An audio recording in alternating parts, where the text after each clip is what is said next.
Hi friends, మహాభారతంలో భీష్మ ప్రతిజ్ఞ గురించి అందరికీ తెలిసిందే. ఈ రోజైతే మనం వీడియోలో మహాభారతంలోని ఫస్ట్ ఎపిసోడ్ లోని భీష్మ ప్రతిజ్ఞ అండ్ మహాభారతంలో భీష్ముడి యొక్క స్వచ్ఛంద మరణం గురించి అయితే చూసేద్దాం. ఇప్పటి నుంచి అయితే మన ఛానల్లో మహాభారతం గురించి ఎపిసోడ్స్ వైడ్ గా అయితే వీడియోస్ అయితే చేస్తా ఉంటానన్నమాట. అస్సలు మిస్ అవ్వకుండా ఛానల్ అయితే సబ్స్క్రైబ్ చేసుకోండి. అప్కమింగ్ వీడియోస్ అయితే ఇంకా బాగుంటాయి.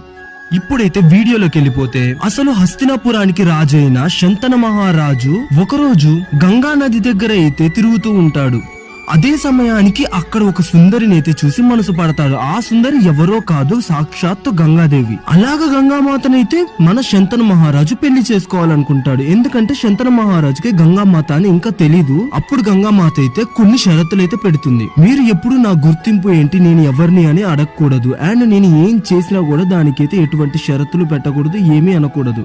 ఇలాంటి షరతులన్నిటికి కూడా మన శంతన మహారాజు అయితే ఒప్పుకుంటాడు. ఇప్పుడైతే అన్ని షరతులకు ఒప్పుకున్న శంతన మహారాజు అయితే మన గంగామాతను తీసుకెళ్లి హస్తినాపురంలో అయితే పెళ్లి చేసుకుంటాడు. పెళ్లైన కొన్ని నెలలకే గంగామాతకి అయితే ఒక పిల్లాడైతే జన్మిస్తాడు. ఆ పిల్లాడినైతే ఒక రోజు రాత్రి అడవిలో అయితే తీసుకెళ్లి అక్కడే ప్రవహిస్తున్న గంగా సమూహంలో అయితే కలిపేస్తుంది. అప్పుడు శంతన మహారాజు చాలా బాధపడతాడు. అయినా కూడా ఏమీ అండు. అలాగే మళ్ళీ కొన్ని సంవత్సరాలకి ఇంకో పిల్లాడు కూడా పుడతాడు. అప్పుడు మళ్ళీ ఆ పిల్లాడిని కూడా ఇలా గంగా ప్రవాహంలో అయితే కలిపేస్తుంది.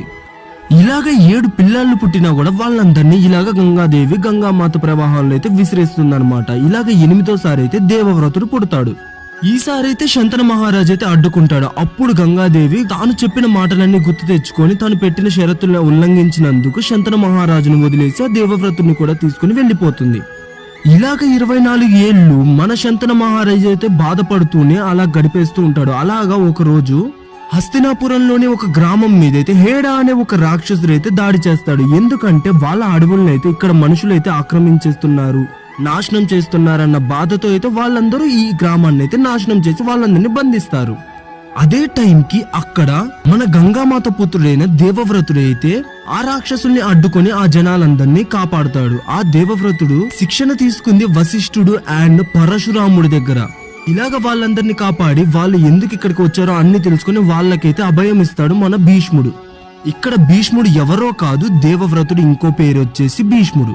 వాళ్ళకి అభయం ఇచ్చాక కొంచెం లేట్ గా వచ్చినా కూడా మన శంతన మహారాజు అయితే భారీ సైన్యంతో ఆ రాక్షసుల మీదకైతే యుద్ధానికి వచ్చేస్తాడు. ఇప్పుడు ఆ రాక్షసుల బాధ తెలుసుకొని అడవుల్లో ఎవరిని తిరగనీయను, జస్ట్ అడవులు మాత్రం రాక్షసులకేనని వదిలేసిన భీష్ముడైతే మాట ఇస్తాడు కదా. అలాగా వాళ్ళని రక్షిస్తానన్న భీష్ముడు ఆ రాక్షసులకి శంతన మహారాజుకి మధ్యన నిలబడతాడు.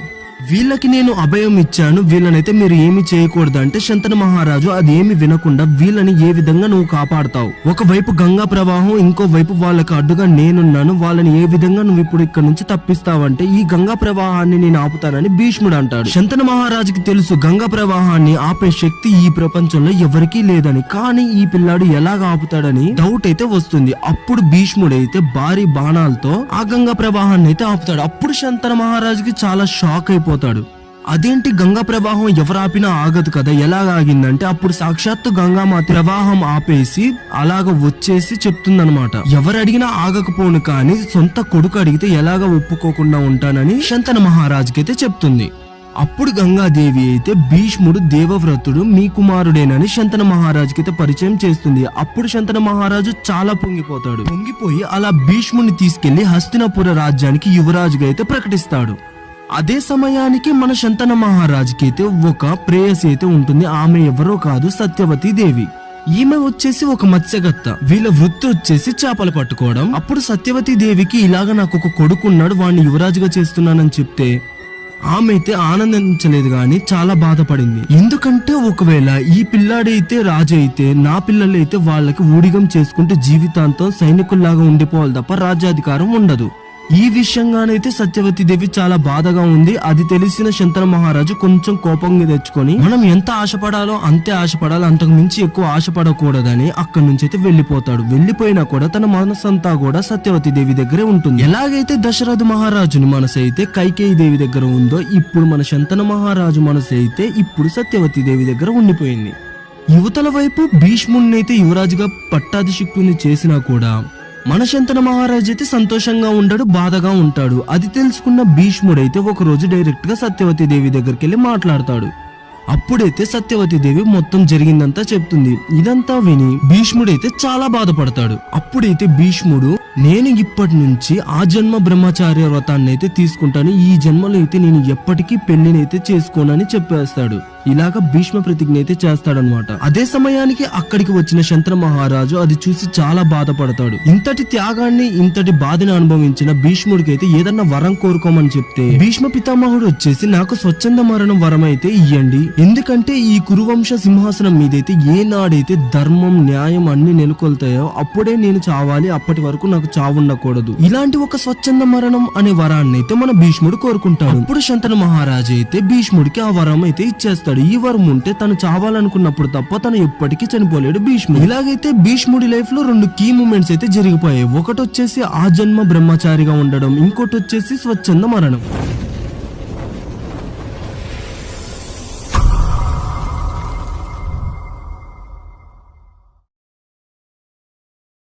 భీష్ముడు ఆ జన్మ బ్రహ్మచార వ్రతాన్ని చేపట్టిన తర్వాత తన తండ్రి అయిన శంతన మహారాజు సత్యవతి దేవికి ఎంతో ఘనంగా వివాహం చేసిన తర్వాత కొంతకాలానికి వారిద్దరికైతే 2 పిల్లగాళ్ళైతే పుడతారు. వాళ్ళ పేర్లు వచ్చేసి పెద్దవాడి పేరు చిత్రాంగదుడు, చిన్నవాడి పేరు విచిత్ర వీర్యుడు. వీరి చిన్న వయసులోనే మన శంతన మహారాజు అనారోగ్యం కారణంగా మరణిస్తాడు. అప్పుడు భీష్ముడు రాజ్య బాధ్యతనంతా కూడా తన భుజస్కంధాలపై మీదకైతే వెత్తేసుకుంటాడు. భీష్ముడు ఎప్పుడూ కూడా సత్యవతి దేవిని తన సవతి తల్లిగా, తన పుత్రులైన చిత్రాంగదుడు, విచిత్ర వీరుల్ని తన సవతి తల్లి పుత్రులుగా అయితే చూడలేదు. కొంతకాలానికి ఆ 2 పిల్లలు యుక్త వయసుకు వచ్చి హస్తినాపుర మహాసామ్రాజ్యానికి యువరాజ పదవికి అర్హులవుతారు. కరెక్ట్ గా అదే సమయానికి పెద్దవాడైన చిత్రాంగదుడు సహజంగా అహంకారంతో తన పేరుతోనే ఉన్న చిత్రాంగదుడు అనే గంధర్వరాజుతో ద్వంద్వ యుద్ధం చేసి మరణిస్తాడు. అప్పుడు భీష్ముడు ఆ 2 పిల్లల్లో చిన్నవాడైన విచిత్ర వీర్యుణ్ణి హస్తినాపుర మహాసామ్రాజ్యానికి అయితే యువరాజుగా ప్రకటిస్తాడు. కానీ విచిత్ర వీరుడైతే ఆ సింహాసనానికి అర్హుడు కాదు, అంత సామర్థ్యం లేనివాడు. యువరాజ సింహాసనంలో విచిత్ర వీరుడు కూర్చున్నా కూడా రాజ్యభారాన్నంతా కూడా తన మీద వేసుకొని భీష్ముడు రాజ్య కార్యాలనైతే చేస్తూ ఉంటాడు. భీష్ముడి సారథ్యంలో ఆ రాజ్యంలోని సిరి సంపదలు ఎన్నో వేల రెట్లు పెరిగాయి. ఆ రాజ్యంలోని ప్రజలు కూడా ఎంతో సుఖ సంతోషాలతో తొలతూగుతూ ఉన్నారు. అదే సమయానికి కాశీరాజు తన 3 కుమార్తెలైన అంబ, అంబిక, అంబాలికలకైతే వివాహ స్వయంవరాన్నైతే ఏర్పాటు చేస్తాడు. ఈ 3 కుమార్తెలు ఎంతో సౌందర్య రాశులు. వీళ్ళ కోసమైతే ఎంతో మంది రాజులు ఎంతో దూరం నుంచి ఆ స్వయంవరానికైతే వస్తారు. అదే సమయానికి ఈ విషయం తెలుసుకున్న భీష్ముడు ఆ 3 కుమార్తెలనైతే తన తమ్ముడైన విచిత్ర వీరుడికిచ్చి పెళ్లి చేయాలని నిశ్చయించుకుంటాడు. దీనికోసం భీష్ముడే స్వయంగా ఆ స్వయంవరానికైతే వెళ్తాడు. భీష్ముడు ఆ సభలోకి వచ్చి ఆ 3 క్షత్రియ కాంతలనైతే తన రథంపైకి ఎక్కించుకొని ఈ 3 క్షత్రియ కాంతల్ని క్షత్రియ వివాహం ప్రకారం హస్తినాపుర యువరాజైన విచిత్ర వీరుడికి అయితే ఇచ్చి పెళ్లి చేయడం కోసం తీసుకువెళ్తున్నాను. మీలో ఎవరికైనా నన్ను ఆపేంతట సామర్థ్యం ఉంటే నాతో యుద్ధం చేసి వీళ్ళని గెలుచుకోండి అని చెప్తాడు. అప్పుడు అక్కడున్న రాజులందరూ తమ తమ ఆయుధాలనైతే అందుకొని భీష్ముడిపైకి యుద్ధానికైతే దిగుతాడు. భీష్ముడైతే వాళ్ళు వేసిన బాణాలన్నిటికీ కూడా సమాధానం ఇస్తూ 2 బ్లాక్ హోల్స్ లాంటి రంధ్రాలనైతే తన ముందు సృష్టిస్తాడు. వాళ్ళు వేసిన ఆయుధాలన్నీ ఒక రంధ్రంలోంచి లోపలికి వెళ్లి ఇంకో రంధ్రంలోంచి వాళ్ళ మీదకే తిరగబడతాయి. తాను ఇంకొక బాణాన్ని ఆకాశం వైపు వేసి అందులోంచి అగ్నిగుండాలైతే అందరి మీద పడేటట్టు చేసి అందరినైతే భయభ్రాంతులకి గురి చేస్తాడు. అలాగా అందరూ పారిపోతుంటే వాళ్ళ మధ్యలోంచి ఒక రథం అయితే సూటిగా భీష్ముడి వైపే వస్తుంటుంది. ఆ రథం మీద ఉంది ఇంకెవరో కాదు, సార్వమహారాజు. ఆ మహారాజు మరియు కాశీరాజు 3 కుమార్తెల్లో పెద్దదైన అంబాదేవి అయితే ప్రేమలో ఉంటారు. అదే సమయానికి సార్వమహారాజు భీష్ముడి వైపు వచ్చి, నీకు సామర్థ్యం ఉంటే నన్ను గెలువు అని చెప్తాడు. అప్పుడు భీష్ముడు తన వింటినారిని ఎక్కుపెట్టి ఒకేసారి 3 బాణాలనైతే విసురుతాడు. ఒకటి రథసారథికి, ఇంకోటి ఆ రథం మీద ఉన్న జెండాకి, ఇంకొకటి మన సార్వమహారాజు యొక్క కిరీటానికి తగులుతాయి. ఇంకొక బాణం ఎక్కుపెట్టేసి మన సార్వమహారాజు చేతిలో ఉన్న ధనుస్సును కూడా కింద పడేస్తాడు. అలాగా ఆ సార్వమహారాజును ఓడించి ఈ 3 క్షత్రియ కాంతలనైతే తన రాజ్యానికైతే తీసుకెళ్లి విచిత్ర వీరుడికి పెళ్లి చేయాలని నిశ్చయించుకొని తీసుకువెళ్తూ ఉంటాడు. వీళ్ళని స్వాగతపరచడం కోసం హస్తినాపుర గుమ్మం దగ్గరే మన సత్యవతి దేవి హారతులు పట్టుకొని చాలా ఘనంగా భారీ ఎత్తున భజంత్రులతో అయితే రెడీగా ఉంటారు.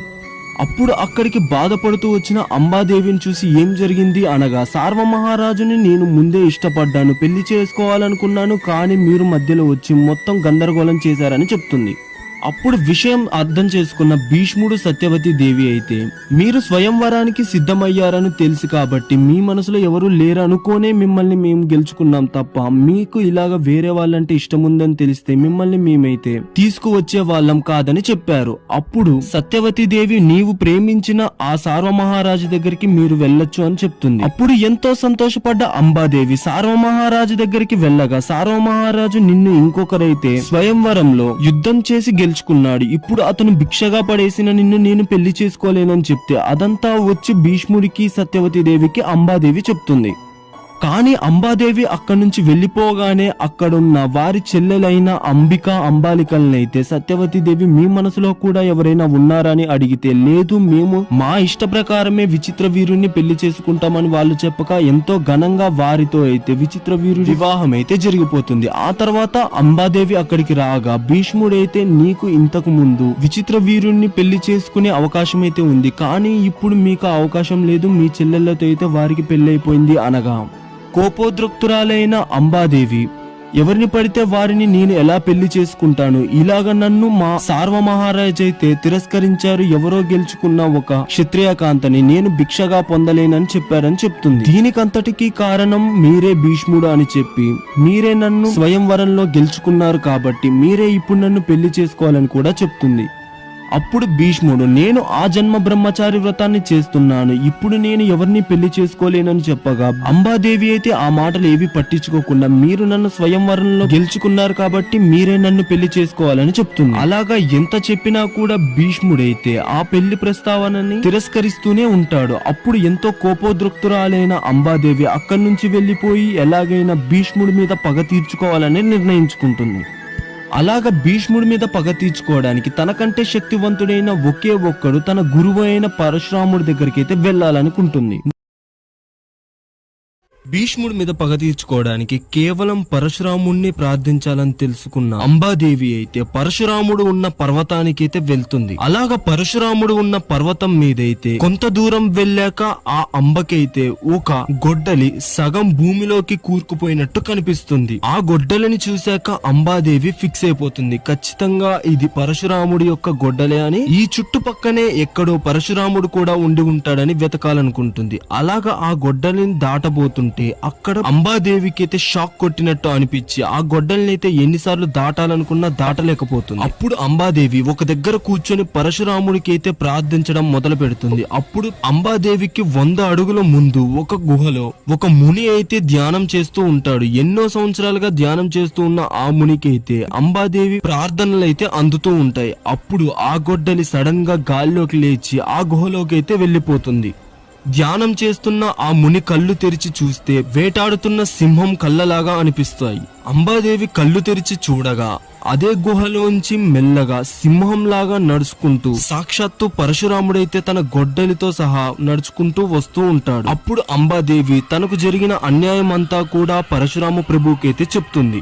అదంతా విన్న తర్వాత, నీకు అన్యాయం చేసింది ఎవరు అని అడగగా మీ ప్రియ శిష్యుడు భీష్ముడే దీనికి పాల్పడ్డాడని చెప్తుంది. మొత్తం విన్న తర్వాత పరశురాముడు, ఇందులో సార్వమహారాజుది ఎంత తప్పు ఉందో భీష్ముడిది అంత తప్పే ఉంది, వీళ్ళిద్దరిలో నేను ఎవరిని శిక్షించాలో చెప్పమని అంబాదేవినైతే అడుగుతాడు. అప్పుడు అంబాదేవి, నేను ఏం చేసినా సార్వమహారాజు నన్ను ఇప్పుడు పెళ్లి చేసుకోడు, కాబట్టి భీష్ముడు నన్ను పెళ్లి చేసుకోవాలి, లేకుంటే మీరు భీష్ముడి శిక్షించాలని చెప్తుంది.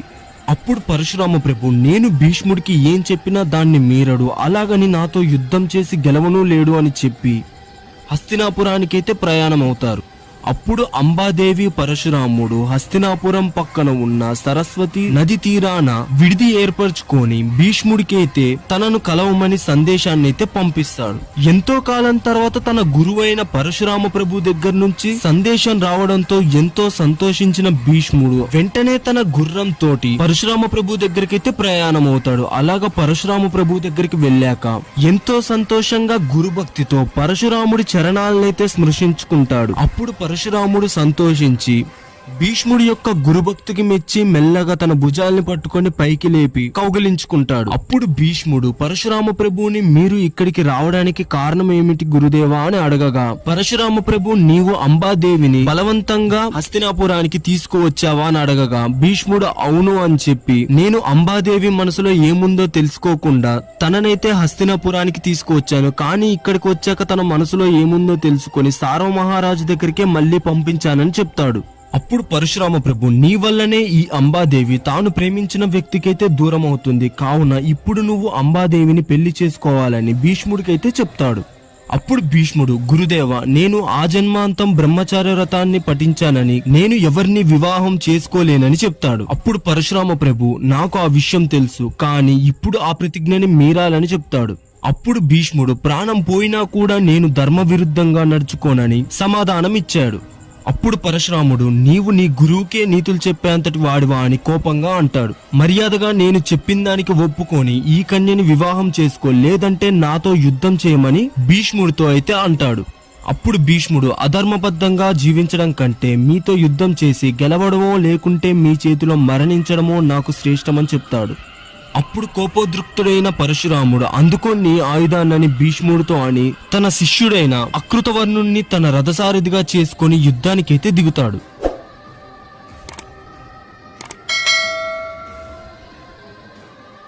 ఇంకోవైపు భీష్ముడు కూడా తన ఆయుధాన్ని అందుకొని రథాన్ని అధిరోహించి యుద్ధం కోసం సిద్ధంగా ఉన్నాడు.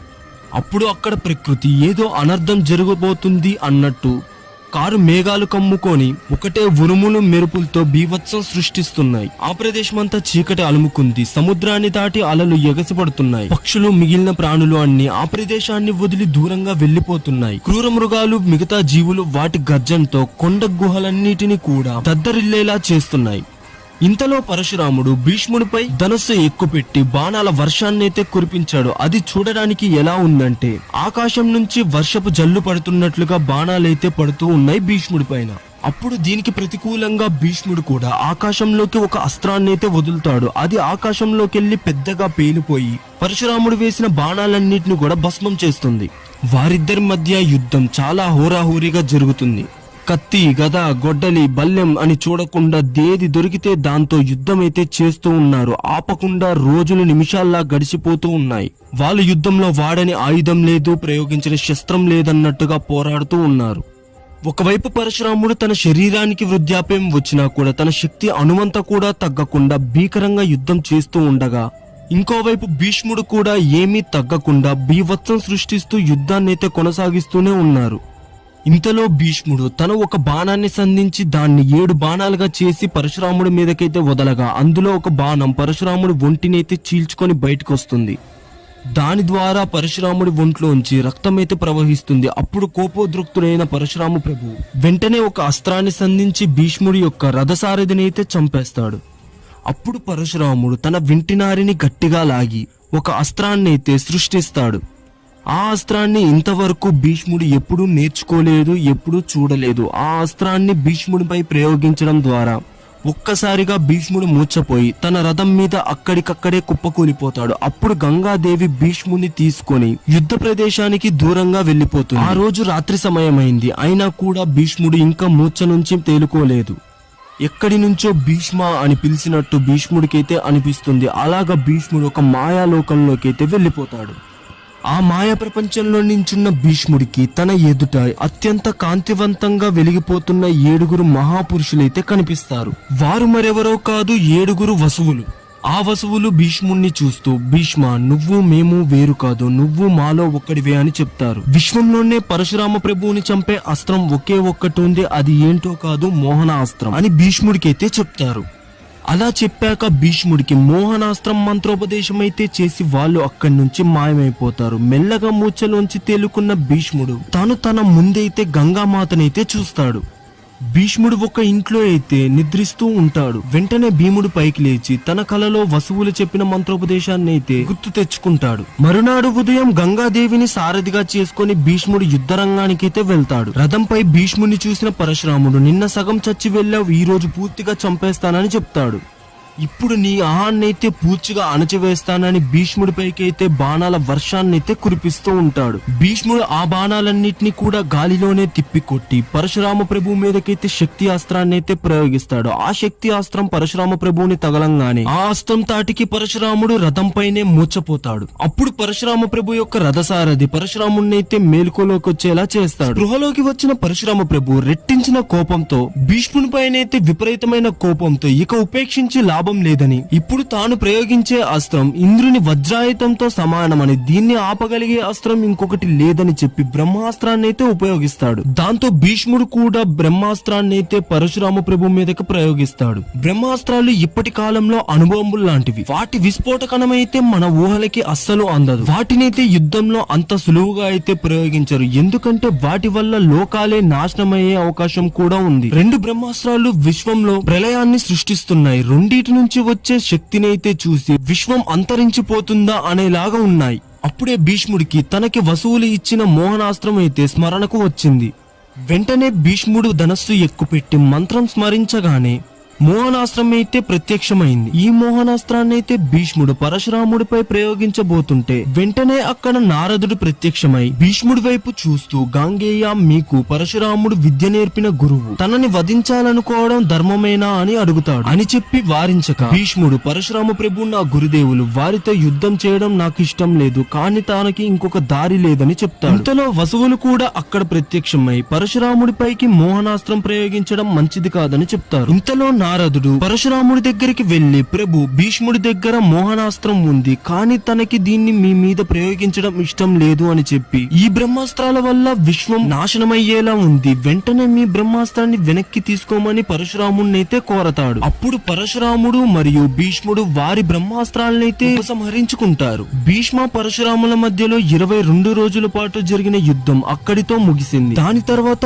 భీష్ముడు పరశురామ ప్రభు దగ్గరికి వెళ్లి తన పాదాలకైతే నమస్కారం చేస్తాడు. అప్పుడు పరశురాముడు తన చేతులతో భీష్ముడిని పైకి లేపి, నీవు గురువుని మించిన శిష్యుడు అని నిరూపించావు అని చెప్పి భీష్ముడిని అయితే అభినందిస్తాడు. నిన్ను చూసి నాకు చాలా సంతోషంగా ఉంది కుమార, ఈ పరశురాముడినే ఓడించి మహా వీరుణ్ణనిపించుకున్నావని చెప్తాడు. అని చెప్పి అంబాదేవి దగ్గరికి వెళ్లి, భీష్ముడి వైపే ధర్మం ఉంది, తాను చేతిలో నేను ఓడిపోయానని చెప్పి ఇక నీ సమస్యని నువ్వే పరిష్కరించుకోవాలని చెప్పి అక్కడి నుంచైతే పరశురాముడు వెళ్లిపోతాడు. అప్పుడు అంబాదేవి భీష్ముడి వైపు చూస్తూ, నీ శక్తి సామర్థ్యాలు చూసి మెడిసిపడిపోవద్దు అని చెప్పి, నువ్వు ఏ సింహాసనం కోసం నా జీవితాన్ని నాశనం చేశావో అదే సింహాసనం నీకు ముళ్ళ కిరీటం లాగా మారి నీకు జీవితాంతం మనశ్శాంతి లేకుండా చేస్తుందని, నిన్ను చిత్రవాద చేస్తుంది, నీ తండ్రి ఇచ్చిన వరమే నీకు శాపమవుతుందని, నువ్వు మరణం కోసం ఎదురు చూస్తున్న సమయంలో నేను మృత్యుదేవతలా నీ దగ్గరకు వస్తానని చెప్తుంది. ఇదంతా భీష్ముడికి చెప్పాక ఎంతో కోపంగా అక్కడి నుంచైతే అంబాదేవి వెళ్లిపోతుంది. ఇలాగ భీష్ముడు తన జీవితంలో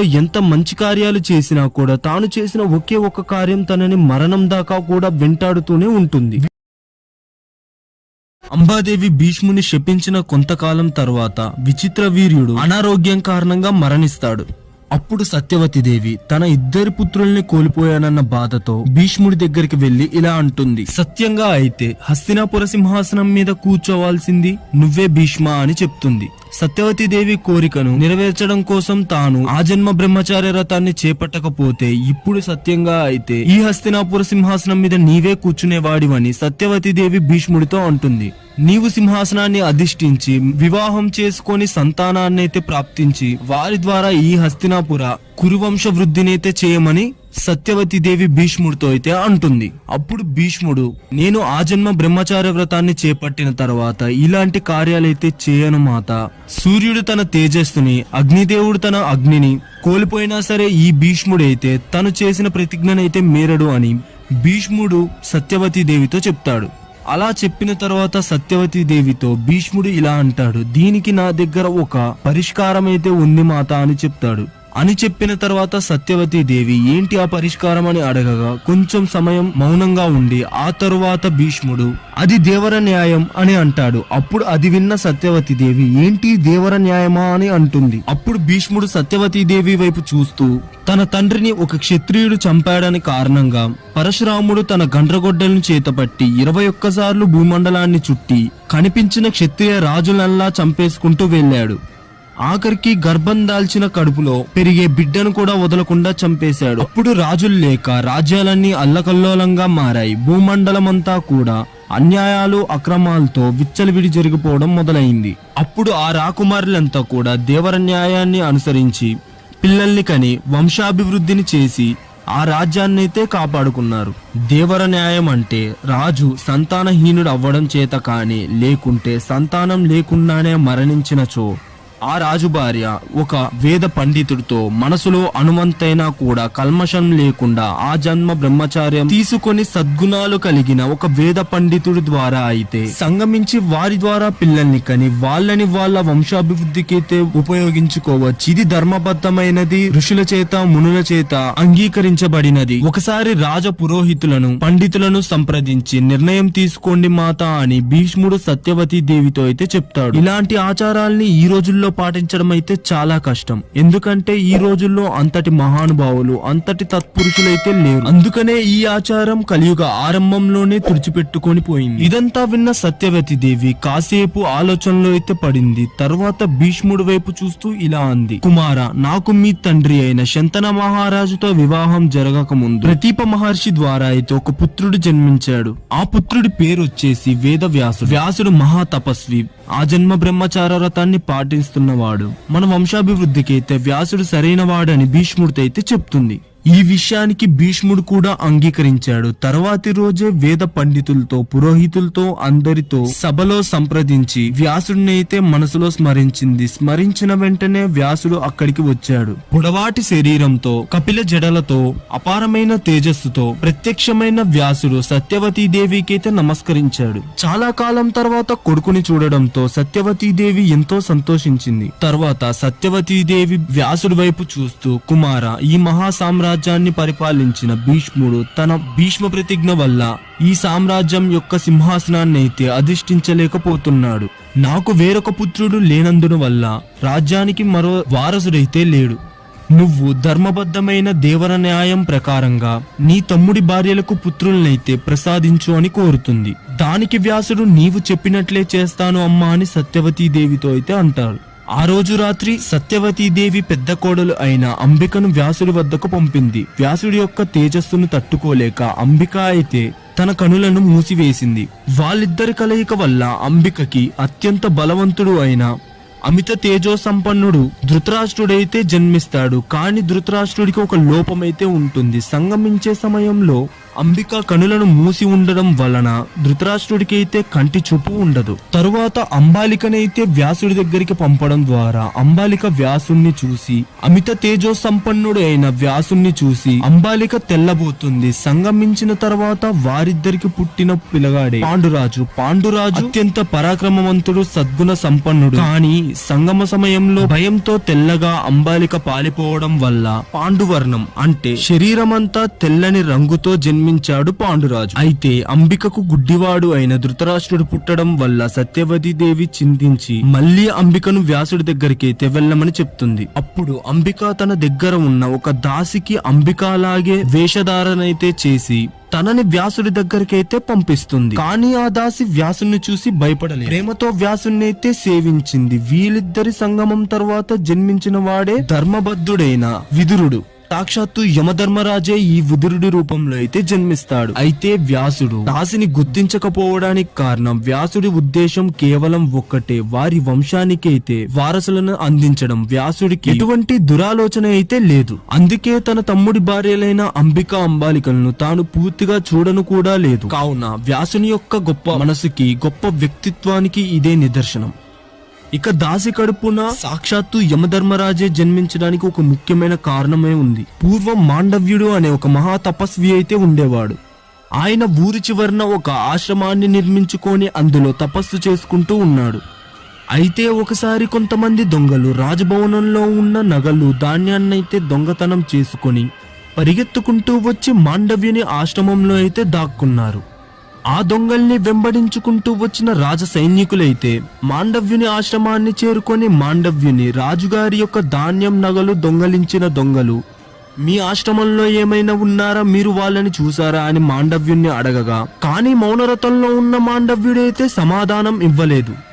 అలాగా మౌనంగానే ఉన్న మాండవ్యుణ్ణి చూసి ఆ సైనికులైతే ఆశ్రమం లోపలికి ప్రవేశించి ఆ దొంగలు ఉన్నారా అని చూస్తే వాళ్ళు అక్కడే ఉండడంతో అయితే ఆ దొంగతనంలో మాండవ్యుడు కూడా పాల్పడ్డాడని అనుమానించి భటులు ఆ మాండవ్యమునిని కూడా బంధించి మహారాజు ముందు ప్రవేశపెట్టారు. కానీ మాండవ్యుడు మహారాజు అడిగినా కూడా తన నోరు విప్పి సమాధానమైతే చెప్పలేదు.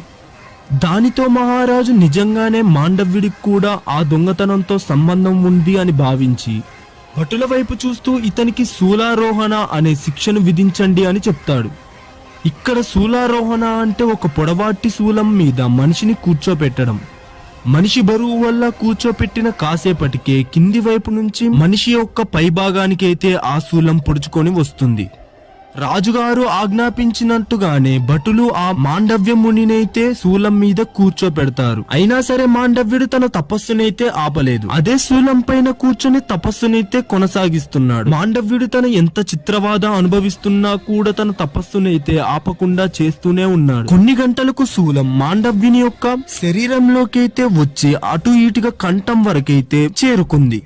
మాండవ్యుడు చేస్తున్న ఈ భయంకరమైన తపస్సును చూసి మిగిలిన మహర్షులు పక్షుల రూపాన్ని ధరించి మాండవ్యుని దగ్గరికి వచ్చి, మహానుభావ, నీ వంటి మహానుభావుడికి ఇలాంటి భయంకరమైన శిక్షను విధించింది ఎవరు అని అడిగగా, దానికి మాండవ్యుడు, మనిషి జీవితంలో ఏదీ కారణం లేకుండా జరగదు. నేను నా పూర్వజన్మలో చేసిన కార్యాలకి ప్రతిఫలంగా ఇప్పుడు అనుభవిస్తున్నాను అని చెప్పి ఈ కార్యానికి ఎవరిని నిందించకూడదు అని చెప్పి తన తపస్సునైతే కొనసాగిస్తూ ఉంటాడు. ఇదంతా విన్న తర్వాత పక్షుల రూపంలో వచ్చిన ఆ మహర్షులు అక్కడి నుంచైతే వెళ్ళిపోతారు. అయితే ఈ మాటలు అన్ని అక్కడ కాపులాగా ఉన్న సైనికులైతే విని మహారాజు వద్దకు వెళ్లి జరిగిందంతా చెప్తారు. దానితో మహారాజు జరిగిన దానికి చాలా బాధించి అక్కడ ఉన్న ముని దగ్గరికి వచ్చి శూలం మీద నుంచి మునిని దింపమని సైనికులనైతే ఆజ్ఞాపిస్తారు. కానీ ఎంత ప్రయత్నించినా కూడా ఆ శూలం మాండవ్యుని శరీరంలో నుంచి బయటకైతే రావడం లేదు. దానితో ఆ శూలాన్ని అక్కడితో నరికేశారు. ఆ శూలంలోని కొంత భాగం ఆ ముని యొక్క శరీరంలోనే ఉండిపోయింది. ఇలాగ కొంత శూలం శరీరంలోనే ఉండిపోవడం వలన మాండవ్యుడికైతే ఆని మాండవ్యుడు అనే పేరైతే వచ్చింది. ఆ తర్వాత మాండవ్యుడు తనకి ఇంత భయంకరమైన శిక్ష ఎందుకు వచ్చిందా అని తెలుసుకోవడం కోసం యమలోకానికైతే వెళ్ళాడు. అక్కడ యమధర్మరాజును కలిసి, యమధర్మరాజా, నేను ఇంతటి దారుణమైన శిక్షను అనుభవించేంత పాపం ఏమి చేశాను అని అడగగా, యమధర్మరాజైతే నీవు నీ 9 ఏళ్ల వయసులో తూనిగల్ని పట్టుకొని వాటిని సూదితో కుచ్చి ఆనందించే వాడివని సమాధానం ఇస్తాడు అని చెప్పి, అందుకే నీకు ఇటువంటి శిక్ష లభించింది అని చెప్తాడు.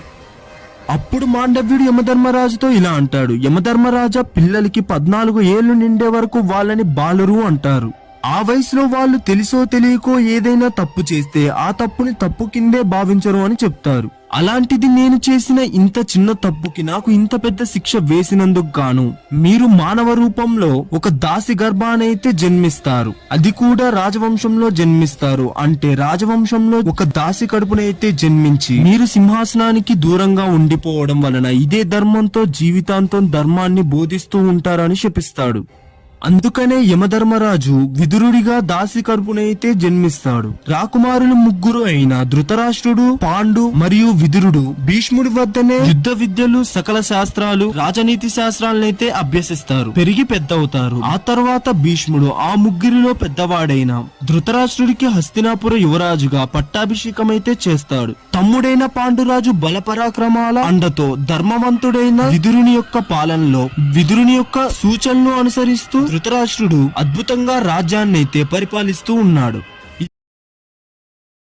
కిందటి ఎపిసోడ్ లో మహాభారతంలోని కీలక ఘట్టమైన హస్తినాపురం 3 యువరాజుల యొక్క జన్మాంతర రహస్యాల గురించి అయితే తెలుసుకున్నాం. అలాగా 3 యువరాజుల్లో పెద్దవాడైన ధృతరాష్ట్రుడు తన తమ్ముడైన పాండురాజు మరియు విదురుని సహాయంతో రాజ్యాన్ని ఎంతో సుభిక్షంగా ధర్మపాలనతో పరిపాలిస్తూ ఉన్నాడు. ఇంతలో ధృతరాష్ట్రుడికి పెళ్లి వయసు అయితే వచ్చింది. భీష్ముడు ధృతరాష్ట్రుడికి పెళ్లి చేయాలని నిశ్చయించుకున్నాడు. అయితే ఇంతకు ముందు ఒకసారి రాజ్యానికి వారసులు లేక మంత్రిమండలి అంతా కూడా చిక్కుల్లో పడింది. కానీ మళ్లీ రాజ్యానికి అటువంటి పరిస్థితి రాకూడదని భావించి ధృతరాష్ట్రుడికి తగిన భార్య మరియు రాజ్యానికి మంచి సంతతిని ఇచ్చే యువరాణి కోసం భీష్ముడు వెతుకుతున్నాడు. సరిగ్గా అదే సమయానికి గాంధార రాజ్యాధీశుడి యొక్క కుమార్తె గురించి అయితే తెలిసింది.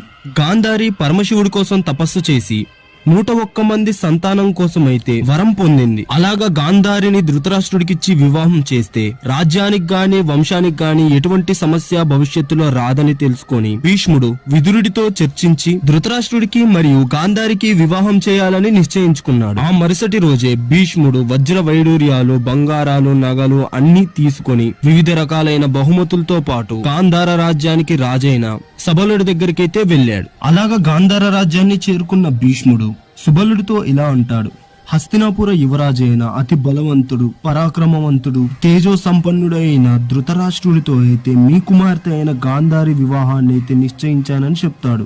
దానికి ఎంతో సంతోషించిన సుబలుడు, నాకు ఈ వివాహ ప్రస్తావన ఇష్టమే, కానీ నా కుమార్తె గాంధారికి ఇష్టమో లేదో తెలుసుకోవాలని భీష్ముడితో చెప్తాడు. కానీ ఇంకోవైపు గాంధార రాజకుమారుడు అయిన శకుని ఈ వివాహానికైతే ఒప్పుకోలేదు. శకుని అత్యంత తెలివైన వాడు, మహామేధావి, మనుషుల మనస్తత్వం ఇట్టే పసిగి వారి ఆలోచనలు బయటికి చెప్పేంత గొప్ప మేధాశక్తి కలవాడు. ఎవరినైనా తన వలలో ఇట్టే పడేసే వాక్చాతుర్యం కలవాడు. అయితే శకుని గురించి ఎన్నో కథలు ప్రచారంలో అయితే ఉన్నాయి. ఈ వీడియోలో మనం శకుని యొక్క వ్యక్తిత్వం గురించి తెలుసుకోవడం చాలా అవసరం. అయితే అందరూ చెప్పే కథ శకుని గురించి ఒకటైతే ఉంది. శకుని సోదరి అయిన గాంధారికి ఉన్న దోషం కారణంగా ఆమెకి వివాహం ఎవరితో జరిగితే వారు మరణిస్తారని తెలుసుకొని ఆమె వివాహం ఒక గాడిదతో చేపించి ఆ గాడిదనైతే చంపేశారని తెలుసుకుని భీష్ముడు అవమాన భారంతో శకుని యొక్క తండ్రిని, శకునితో పాటు 99 మంది తన సోదరుల్ని కారాగారంలో బంధించి రోజుకి ఒక్కొక్కరికి ఒక్కొక్క మెతుకు చొప్పున భోజనం మాత్రమే పెట్టి వారిని చిత్రహింసలు పెట్టేవాడని చెప్తారు. దానితో శకుని యొక్క తండ్రి వాళ్ళని ఇంత చిత్రహింసలకు గురి చేసిన భీష్ముడిపై పగ తీర్చుకోవడం కోసం వారందరికిచ్చిన మెతుకులన్నిటిని కలిపి ఒక ముద్దగా చేసి శకునికైతే పెట్టేవారని చెప్పి ఆ ముద్దని శకునికి మాత్రమే పెట్టి మిగిలిన వారందరూ మరణిస్తారు. ఆ విధంగా శకుని భీష్ముడు మరియు వారి వంశం మొత్తం మీద పగనైతే తీర్చుకోవాలనుకుంటారని ఒక కథలో అయితే ఉంటుంది. అయితే ఇప్పుడు ఈ కథ నిజమేనా అనే విషయం అయితే తెలుసుకుందాం. నిజానికైతే మహాభారతంలో ఇటువంటి కథ అసలు లేనే లేదు. మనం మహాభారతాన్ని క్లుప్తంగా చూస్తే భీష్ముడి యొక్క స్వభావం చాలా మంచిది, సద్గుణాలు కలిగిన వాడు భీష్ముడు. అలాంటి భీష్ముడు ఇటువంటి దుష్కర్మలకైతే అస్సలు పాల్పడరని అందరికీ తెలిసిందే. భీష్ముడు తన తల్లి కోసం సింహాసనాన్ని త్యాగం చేసి ఆ జన్మ బ్రహ్మచార్య వ్రతాన్ని పాటించేవాడు. అటువంటి భీష్ముడు ఒక దోషాన్ని తొలగించడం కోసం చేసిన యజ్ఞం వల్ల మొత్తం శకుని కుటుంబాన్నే చంపారని అనడంలో ఎటువంటి సత్యం లేదు. కొంతమంది ఇలాగా శకుని కుటుంబాన్ని అయితే భీష్ముడు చంపారు అని అంటారు, ఇంకొంతమంది దుర్యోధనుడు చంపారు అంటారు, ఇంకొంతమంది ధృతరాష్ట్రుడు చంపారని కూడా అంటారు. భీష్ముడు ఉండగా ధృతరాష్ట్రుడు ఇటువంటి కార్యానికి చేపట్టాడని ఎవరూ నమ్మరు. అలాగే దుర్యోధనుడు కూడా తన తల్లి యొక్క దోషాన్ని తొలగించడం కోసం యజ్ఞాన్ని దృష్టిలో పెట్టుకుని తన తల్లి కుటుంబం మొత్తాన్ని చంపేశాడంటే ఎవ్వరూ నమ్మరు. అలాగైతే ఈ కథలు ఎలాగ పుట్టాయని అందరికీ అనిపిస్తుంది. మహాభారత కథల్ని ఇంకా రసవత్తరం చేయడం కోసం తరువాతి కాలపు కవులు వారి రచనల్లో, కావ్యాల్లో, సినిమాల్లో, నాటకాల్లో ఇలాంటి కథలనైతే సృష్టించారు. ఇందులో ఎటువంటి సమస్య అయితే ఉంటే వాళ్ళని వ్యాస భారతాన్ని అయితే ఒకసారి చదవమని చెప్తాను. ఇప్పుడు మన కథలోకి వెళ్తే శకుని వివాహానికి ఒప్పుకోకపోవడానికి కారణం జన్మంగానే అంధత్వంతో పుట్టిన ధృతరాష్ట్రుడికి మన చెల్లెల్ని ఎలాగ ఇవ్వాలని తన తండ్రి మరియు తల్లితో అయితే తను చర్చించి వివాహాన్ని అయితే రద్దు చేయమని కోరతాడు. కానీ ఇంకోవైపు సబలుడు భీష్ముడితో తన పుత్రిక అయిన గాంధారిని ధృతరాష్ట్రుడికిచ్చి వివాహం చేస్తానని చెప్పినప్పుడు ఆ పక్కనే జరిగిందంతా విన్న గాంధారి తన మనసులో దృఢంగా నిశ్చయించుకుంది ఇక తన భర్త ధృతరాష్ట్రుడే అని. ఇక తన పక్కన ధృతరాష్ట్రుడిని తప్ప ఇంకో పురుషుణ్ణి ఊహించుకోలేనంతగా తనపై ప్రేమనైతే పెంచుకుంది గాంధారి.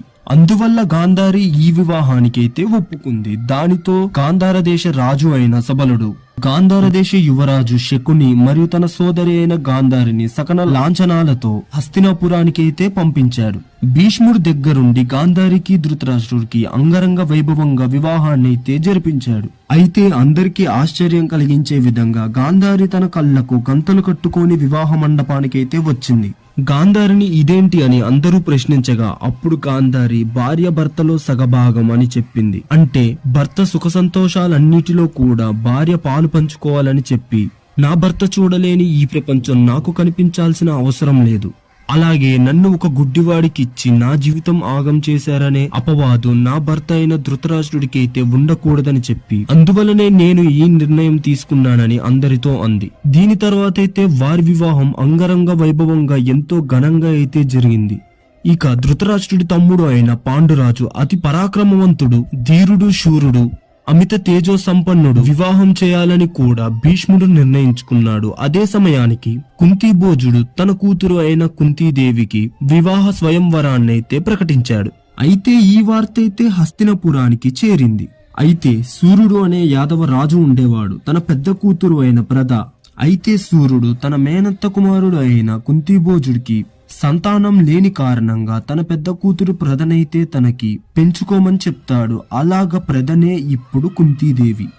అయితే ఇలాగా కుంతీదేవి కుంతీభోజుని యొక్క రాజభవనంలోనే పెరిగింది.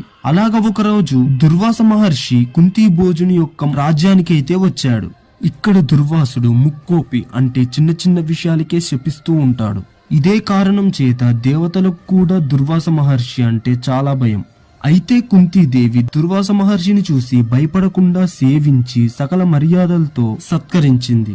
దానికి ఎంతో సంతోషించిన దుర్వాస మహర్షి కుంతీదేవి వైపు చూస్తూ, నీకు ఓ మంత్రోపదేశం చేస్తాను. అయితే నువ్వు ఆ మంత్రాన్ని ఉపయోగించి నువ్వు ఏ దేవతని పిలిచినా కూడా ఆ దేవత అక్కడికి ప్రత్యక్షమై నువ్వు కోరినట్టుగా పుత్రుల్నైతే నీకు ప్రసాదిస్తారో అని వరమిచ్చి అక్కడి నుంచి దుర్వాస మహర్షి అయితే వెళ్లిపోతాడు. అయితే ఒకరోజు కుంతీదేవి ఒంటరిగా గంగా నదిలో స్నానం చేస్తూ ఉండగా కుంతీదేవి మనసులో ఒక సందేహం అయితే నెలకొంది. అసలు దుర్వాస మహర్షి ఇచ్చిన వరం నిజంగానే పనిచేస్తుందా అని తెలుసుకోవడానికి పరీక్షించాలనుకుంది. అదే సమయానికి చీకటిని చీల్చుతూ ప్రపంచానికి వెలుగు పంచడానికి వస్తున్న సూర్యుడు కుంతీదేవికి కనిపించాడు. ఎర్రటి రంగులతో అపారమైన తేజస్సుతో వెలిగిపోతున్న సూర్యుడు ఆకాశంలో అయితే అగ్నిని విదజల్లుతున్నట్లుగా కుంతీదేవికి అయితే కనిపిస్తాడు. అప్పుడు కుంతీదేవి, ఒకవేళ నేను సూర్యుడిని పిలిస్తే సూర్యుడు వంటి అమిత తేజో సంపన్నుడు అయిన వీరుడు సూర్యుడు నాకు జన్మిస్తాడా అని అనుకుంటుంది. అని అనుకోని బాల్య చాపల్యంతో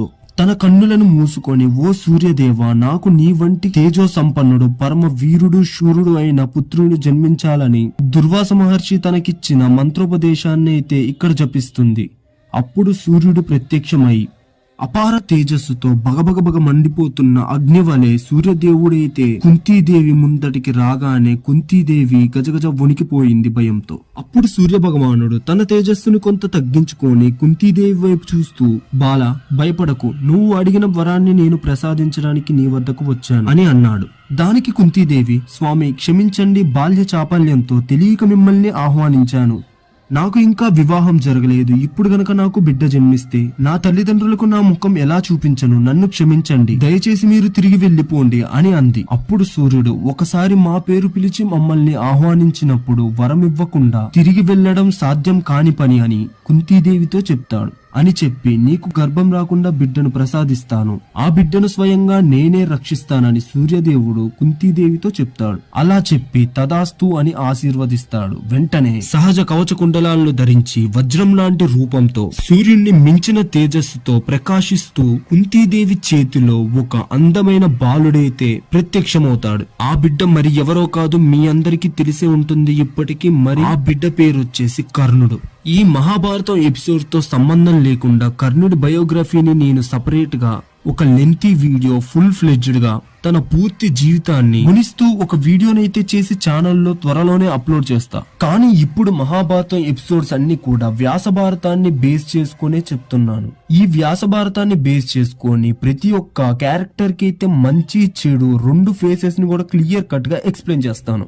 ఈ మహాభారతం ఎపిసోడ్ వైజ్ సిరీస్ లో అయితే ప్రతి ఒక్క క్యారెక్టర్ అంటే కర్ణుడు, అర్జునుడు, ఈవెన్ కృష్ణుడు కూడా మరియు భీష్ముడు ఇలాంటి ఎన్నో క్యారెక్టర్స్ కి మంచి చెడు రెండు రకాల గుణాలని కూడా క్లియర్ కట్ గా ఎక్స్ప్లెయిన్ అయితే చేస్తూ ఉంటాను. వీడియోనైతే లాస్ట్ వరకు చూడండి. ఇప్పుడు వీడియోలోకి వెళ్ళిపోతే కుంతీదేవికి కర్ణుడిని పుత్రుడిగా ప్రసాదించి అక్కడి నుంచి సూర్యుడైతే సెలవు తీసుకొని వెళ్లిపోతాడు.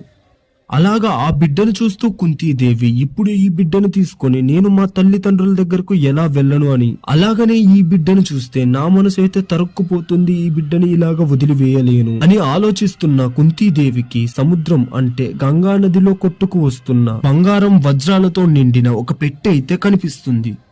అప్పుడు కుంతీదేవికి సూర్యుడు చెప్పిన మాటలైతే గుర్తొస్తాయి. ఈ బిడ్డకు నేను స్వయంగా రక్షణ కల్పిస్తాను అన్న సూర్యుని వాక్ అయితే గుర్తొచ్చి అప్పుడు కుంతీదేవి తన చేతిలో ఉన్న బిడ్డ కర్ణుణ్ణి ఆ బాక్స్ లో పెట్టేసి సూర్యదేవుడికి ఇలా మొక్కుకుంటుంది. ఓ సూర్యదేవ, నీ బిడ్డ అయిన ఈ కర్ణుణ్ణి నీవే తుది వరకు రక్షింపువుగాక అని కోరుకుంటుంది అని మొక్కి ఆ బిడ్డను అక్కడే నదిలో వదిలేసి వెళ్లిపోతుంది కుంతీదేవి. అలాగ కుంతీదేవి చేసిన ఈ ఒక్క తప్పు కర్ణుడి జీవితాంతం కూడా తనని వెంటాడుతూనే ఉంది. అలాగే కుంతీదేవి జీవితాంతం కూడా తనను బాధిస్తూనే ఉంది. ఈ తప్పు వల్లనే కర్ణుడు రాజభోగాలు అనుభవించుకుంటూ హస్తినాపుర మహాసామ్రాజ్యానికి రాజు కావలసిన వాడు చిన్నప్పటి నుంచి సూతుడు అనే మాటతో చిత్రవాద అనుభవిస్తూ లోపటే కుల్లి చెడు మార్గం అయిన దుర్యోధన వైపుకైతే చేరుకొని చివరికి మరణాన్నైతే పొందుతాడు. అలాగా కర్ణుణ్ణి కుంతీదేవి బంగారం, వజ్రాలు, వైడూర్యాలు ఉన్న బాక్స్ లో పెట్టేసి గంగామాత ప్రవాహంలో అయితే వదిలేసింది. ఆ బాక్స్ గంగా ప్రవాహంలో ప్రవహిస్తూ ఒక సూతుడికైతే దొరుకుతుంది. వింతైన వెలుగులు విదజల్లుతూ ఎంతో ఆకర్షణకరంగా ఉన్న ఆ పెట్టెను చూసి ఆ సూతుడు నీళ్లలోకి దిగి ఆ పెట్టెనైతే దగ్గరికి తీసుకున్నాడు. అలాగ దగ్గరికి తీసుకున్న ఆ పెట్టెను తెరిచి చూడగా అందులో వజ్ర వైడూర్యాల కాంతులతో సాక్షాత్తు సూర్య భగవానుడికి సమానమైన తేజస్సుతో వెలిగిపోతూ సహజ కవచ కుండలాలు కలిగి ఉన్న బాలుడైతే కనిపించాడు. అలాగ చిరునవ్వులు చిందిస్తున్న ఆ బిడ్డను తీసుకొని ఆ సూతుడు తన భార్య అయిన రాధాదేవి దగ్గరికైతే తీసుకెళ్లాడు. ఆ బిడ్డను చూసిన రాధమ్మ ఎంతో సంతోషపడింది. పిల్లలు లేక బాధపడుతున్న మనకు ఆ భగవంతుడే ఇలాగా ఈ పసిబిడ్డను మన దగ్గరికి చేర్చాడు అని ఎంతో ఆనందించింది. వజ్ర వైడూర్యాల మణుల మధ్యలో కనిపించాడు కాబట్టి ఆ బిడ్డకు ఆ దంపతులు వసుషేనుడు అని పేరు పెట్టారు. దానితో పాటు కర్ణములకు కుండలాలతో జన్మించాడు కాబట్టి ఆ బిడ్డను కర్ణుడు అని పిలవసాగారు. అప్పటి నుంచి సూర్యదేవుడికి మరియు కుంతీదేవికి జన్మించిన ఈ బాబు ఆ సూతుడి ఇంట్లో రాధమ్మ దగ్గరే పెరిగాడు. అదే విధంగా తాను నదిలో వదిలేసిన బిడ్డను సూతులు పెంచుకుంటున్నారని తెలుసుకున్న కుంతీదేవి కొంచెం కుదుటపడింది. దీని తర్వాత కుంతీభోజుడు తన కుమార్తె అయిన కుంతీదేవికి నిర్వహించిన వివాహ స్వయంవరంలో కుంతీదేవి పాండురాజును ఇష్టపడి తనను వివాహం చేసుకుంది. దీని తర్వాత పాండురాజు భీష్ముడి అనుమతి తీసుకొని మద్రరాజు కుమార్తె అయిన మాద్రిని వివాహం చేసుకున్నాడు. వివాహం పిదప తాను తన సైన్యాన్ని తీసుకొని దిగ్విజయ యాత్రకి పయనమయ్యాడు. తన శౌర్య పరాక్రమాలతో పాండురాజు 4 దిక్కులలో రాజులందరినీ జయించి రాజ్యాన్నైతే విస్తరించాడు. కనుచూప మేరలో ఉన్న రాజ్యాలన్నిటినీ హస్తినాపురానికి సామంత రాజ్యాలుగా మార్చేశాడు. ఇదే కాకుండా 100 అశ్వమేధ యాగాలు చేసి గొప్ప వీరుడుగా పేరునాంచాడు. అయితే ఒకసారి పాండురాజు వేట కోసం అడవికి వెళ్ళగా రోజంతా ఎంత వేటాడినా కూడా ఒక్క జంతువు కూడా కనిపించలేదు. చివరాఖరిన సంగమిస్తున్న 2 జింకలైతే కనిపించాయి. అప్పటి వరకు వేట దొరకక ఎంతో విసుగు చెందిన పాండురాజు ఆ జింకల్ని చూడంగానే ధర్మాన్ని మర్చిపోయి వాటి మీదకైతే బాణాలని ప్రయోగించాడు. అలాగా తన వింటి నారిని లాగి ఒక బాణాన్ని ప్రయోగించగానే మొదట ఆ బాణం అలాగ సంగమిస్తున్న జింకల్లో అయిన ఆడజింకకైతే తగిలి తన శరీరాన్ని చీల్చుకొని వెళ్లి ఇంకో వైపు నుంచి బయటికి వచ్చి మగ జింక శరీరానికైతే కుచ్చుకుంటుంది. అప్పుడు అక్కడికక్కడే ఆడజింక చనిపోతుంది. కానీ మగజింక కొన ఊపిరితో కొట్టుబిట్టులాడుతుంటుంది. అలాగా దగ్గరికి వెళ్లి చూడగా పాండురాజుకి ఆ జింక మెల్లగా ఋషి రూపంలోకి అయితే మారింది. అప్పుడు కొన ఊపిరితో ఉన్న ఆ ముని పాండురాజు వైపు చూస్తూ, మహారాజా, మీరు వేటాడడంలో ఏం తప్పు లేదు. వేటాడడం క్షత్రియ రాజుల యొక్క అలవాటు. కానీ అలా వేటాడే సమయంలో అనారోగ్యంతో ఉన్న జంతువులను, సంగమిస్తున్న జంతువులను వేటాడడం ధర్మ విరుద్ధం కదా మహారాజా అని ముని పాండురాజుతో అంటాడు. అలాగే మేము సంగమిస్తున్నామని చూసి కూడా మీరు మా వైపు ధర్మ విరుద్ధంగా ఎలాగ బాణాన్ని సంధించారు అని పాండురాజుని ముని అడిగాడు. దానికి పాండురాజు, నేను మిమ్మల్ని మోసగించి గాని నమ్మించి గాని చంపలేదు, కాబట్టి దీంట్లో నాది ఏమి తప్పు లేదు అని మునితో అయితే చెప్తాడు. దానికి కోపోద్రక్తుడైన ఆ ముని పాండురాజు వైపు చూస్తూ, నీవు ఎలాగ సంగమిస్తున్న మాపైన బాణాల్ని ప్రయోగించి మమ్మల్ని హతమార్చావో నీవు కూడా నీ భార్యతో సంగమించిన మరుక్షణమే మరణిస్తావు అనే శాపాన్నిచ్చి తన తుది శ్వాసనైతే ఆ ముని వదిలాడు. దానితో ముని ఇచ్చిన శాపానికి దుఃఖించి పాండురాజు సంసార సుఖం లేని సమయంలో తపస్సు చేయడమే ఎంతో మేలని భావించి తన భార్యల వైపు చూస్తూ, మీరు హస్తినాపురానికి వెళ్లి భీష్ముడికి మాతా సత్యవతీ దేవికి జరిగిన విషయమంతా వివరించండి అని చెప్పి నేను ఇక్కడే తపస్సు చేసుకుంటూ శాశ్వతంగా ఉండిపోతాను అని చెప్తాడు. దానికి కుంతీదేవి మరియు మాద్రి, నాదా మేము మీరు లేకుండా ఎలా రాజ్యానికి వెళ్తాం, మేము కూడా మీతోనే ఇక్కడే ఉండిపోతామని అంటారు. దానికి పాండురాజు అంగీకరించి తనతో పాటు వేట నిమిత్తం వచ్చిన వారందరికీ తన దగ్గరున్న బంగారం నగలు అన్నీ ఇచ్చేస్తాడు. అలా దానం చేసిన తర్వాత తిరిగి వాళ్ళందరినీ హస్తినాపురానికే పంపించాడు. దీని తర్వాత పాండురాజు ముని వృత్తిని చేపట్టి తన భార్యలతో పాటు వానప్రస్థానికి బయలుదేరాడు. అలాగా ఉత్తర దిక్కున ప్రయాణించి శతశృంగ అనే పర్వతం మీద తపస్సు చేయడం మొదలుపెట్టాడు. దీనితో పాటు కుంతీదేవి మరియు మాద్రి మనస్ఫూర్తిగా భర్తను సేవిస్తున్నారు. అయితే ఒక అమావాస్య రోజు మహాపురుషులందరూ కూడా బ్రహ్మలోకానికి వెళ్తూ ఉన్నారు.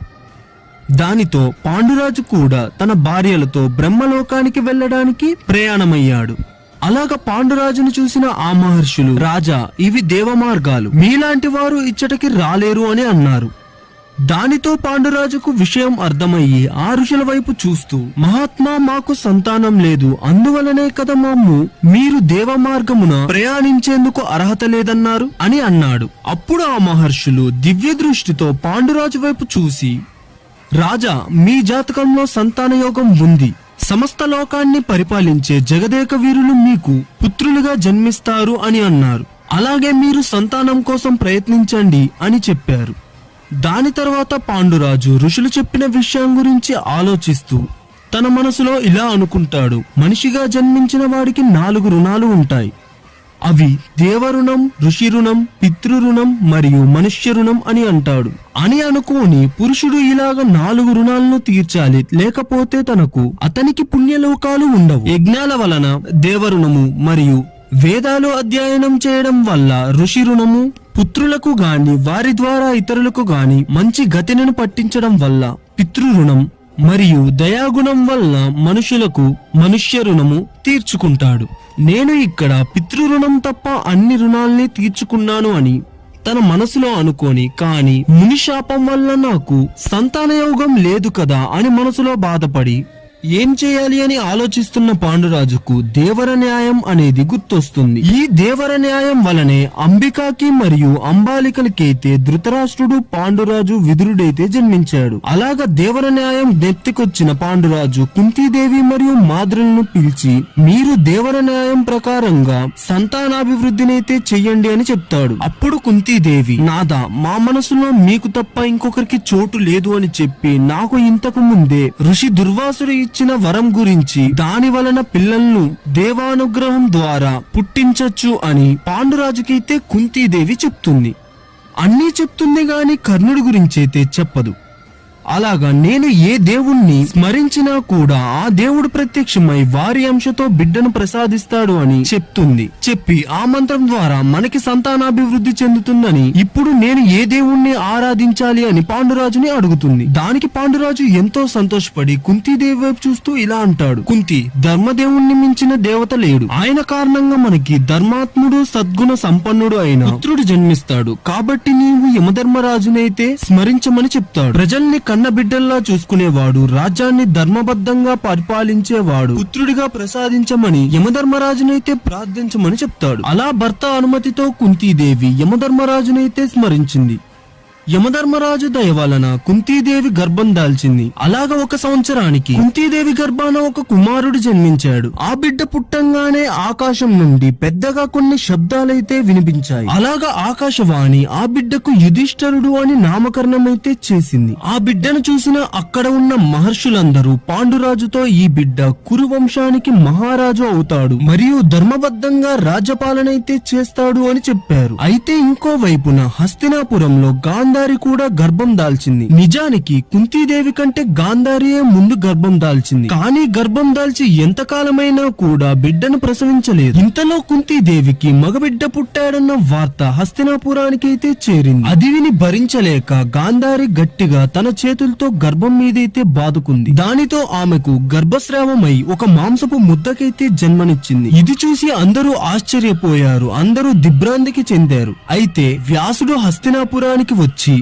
ఆ మాంసపు ముద్దను తీసుకుని దానిని 101 భాగాలుగా ఖండించి అలాగా ఖండించిన ఆ 101 ముక్కలను నేతి కుండలలో పెట్టి ఈ కుండలన్నిటినీ కాపాడమని ఈమెకు 100 మంది పుత్రులు ఒక పుత్రిక జన్మిస్తారని చెప్తాడు. అయితే తను చేసిన పనికి వ్యాసుడు ఎలా చెప్తే అలా చేసింది గాంధారి.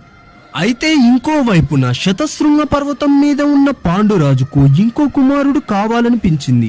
అనిపించిన మరుక్షణమే కుంతీదేవి వద్దకు వెళ్లి కుంతి వేళ్లతో భూమిలో కూరుకొని ఉన్న పెద్ద పెద్ద వృక్షాలను సైతం గాలిలో ఎగరవేయగల శక్తివంతుడు, పరాక్రమవంతుడు, బలశాలి, అరివీర భయంకరుడు అయిన పుత్రుణ్ణి ప్రసాదించే శక్తి వాయుదేవునికి ఉంది. నీవు వాయుదేవుణ్ణి స్మరించు అని కుంతీదేవిని అంటాడు. కుంతీదేవి భర్త మాట ప్రకారం వాయుదేవుణ్ణి ప్రార్థించింది. ఆయన దయ వలన గర్భం దాల్చింది. అలాగే 1 సంవత్సరం తిరగగానే ఆమెకు అమిత బల సంపన్నుడైన పుత్రుడు జన్మించాడు. ఇలాగా ఈ పుత్రుడు జన్మించినప్పుడు కూడా ఆకాశం కంపించి ఆకాశవాణి ఈ పుత్రుడకు భీమసేనుడు అని నామకరణం చేసింది. అయితే ఇంకోవైపున హస్తినాపురంలో కారు మేఘాలు కమ్ముకొని రాజ్యమంతా చీకటి అలుముకుంది.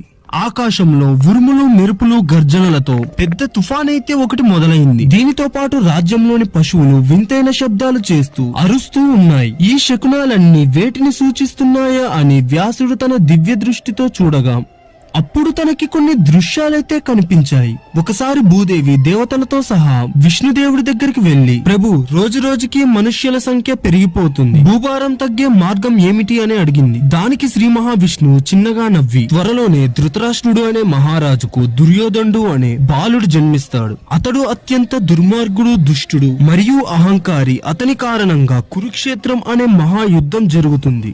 ఆ యుద్ధంలో ప్రపంచంలోని రాజులందరూ పాల్గొంటారు. ఆ యుద్ధంలో దుర్యోధనుడు సర్వం కోల్పోయి తన 100 తమ్ముల్ని కోల్పోయి తనతో పాటు పోరాడిన రాజులందరూ మరణిస్తారు.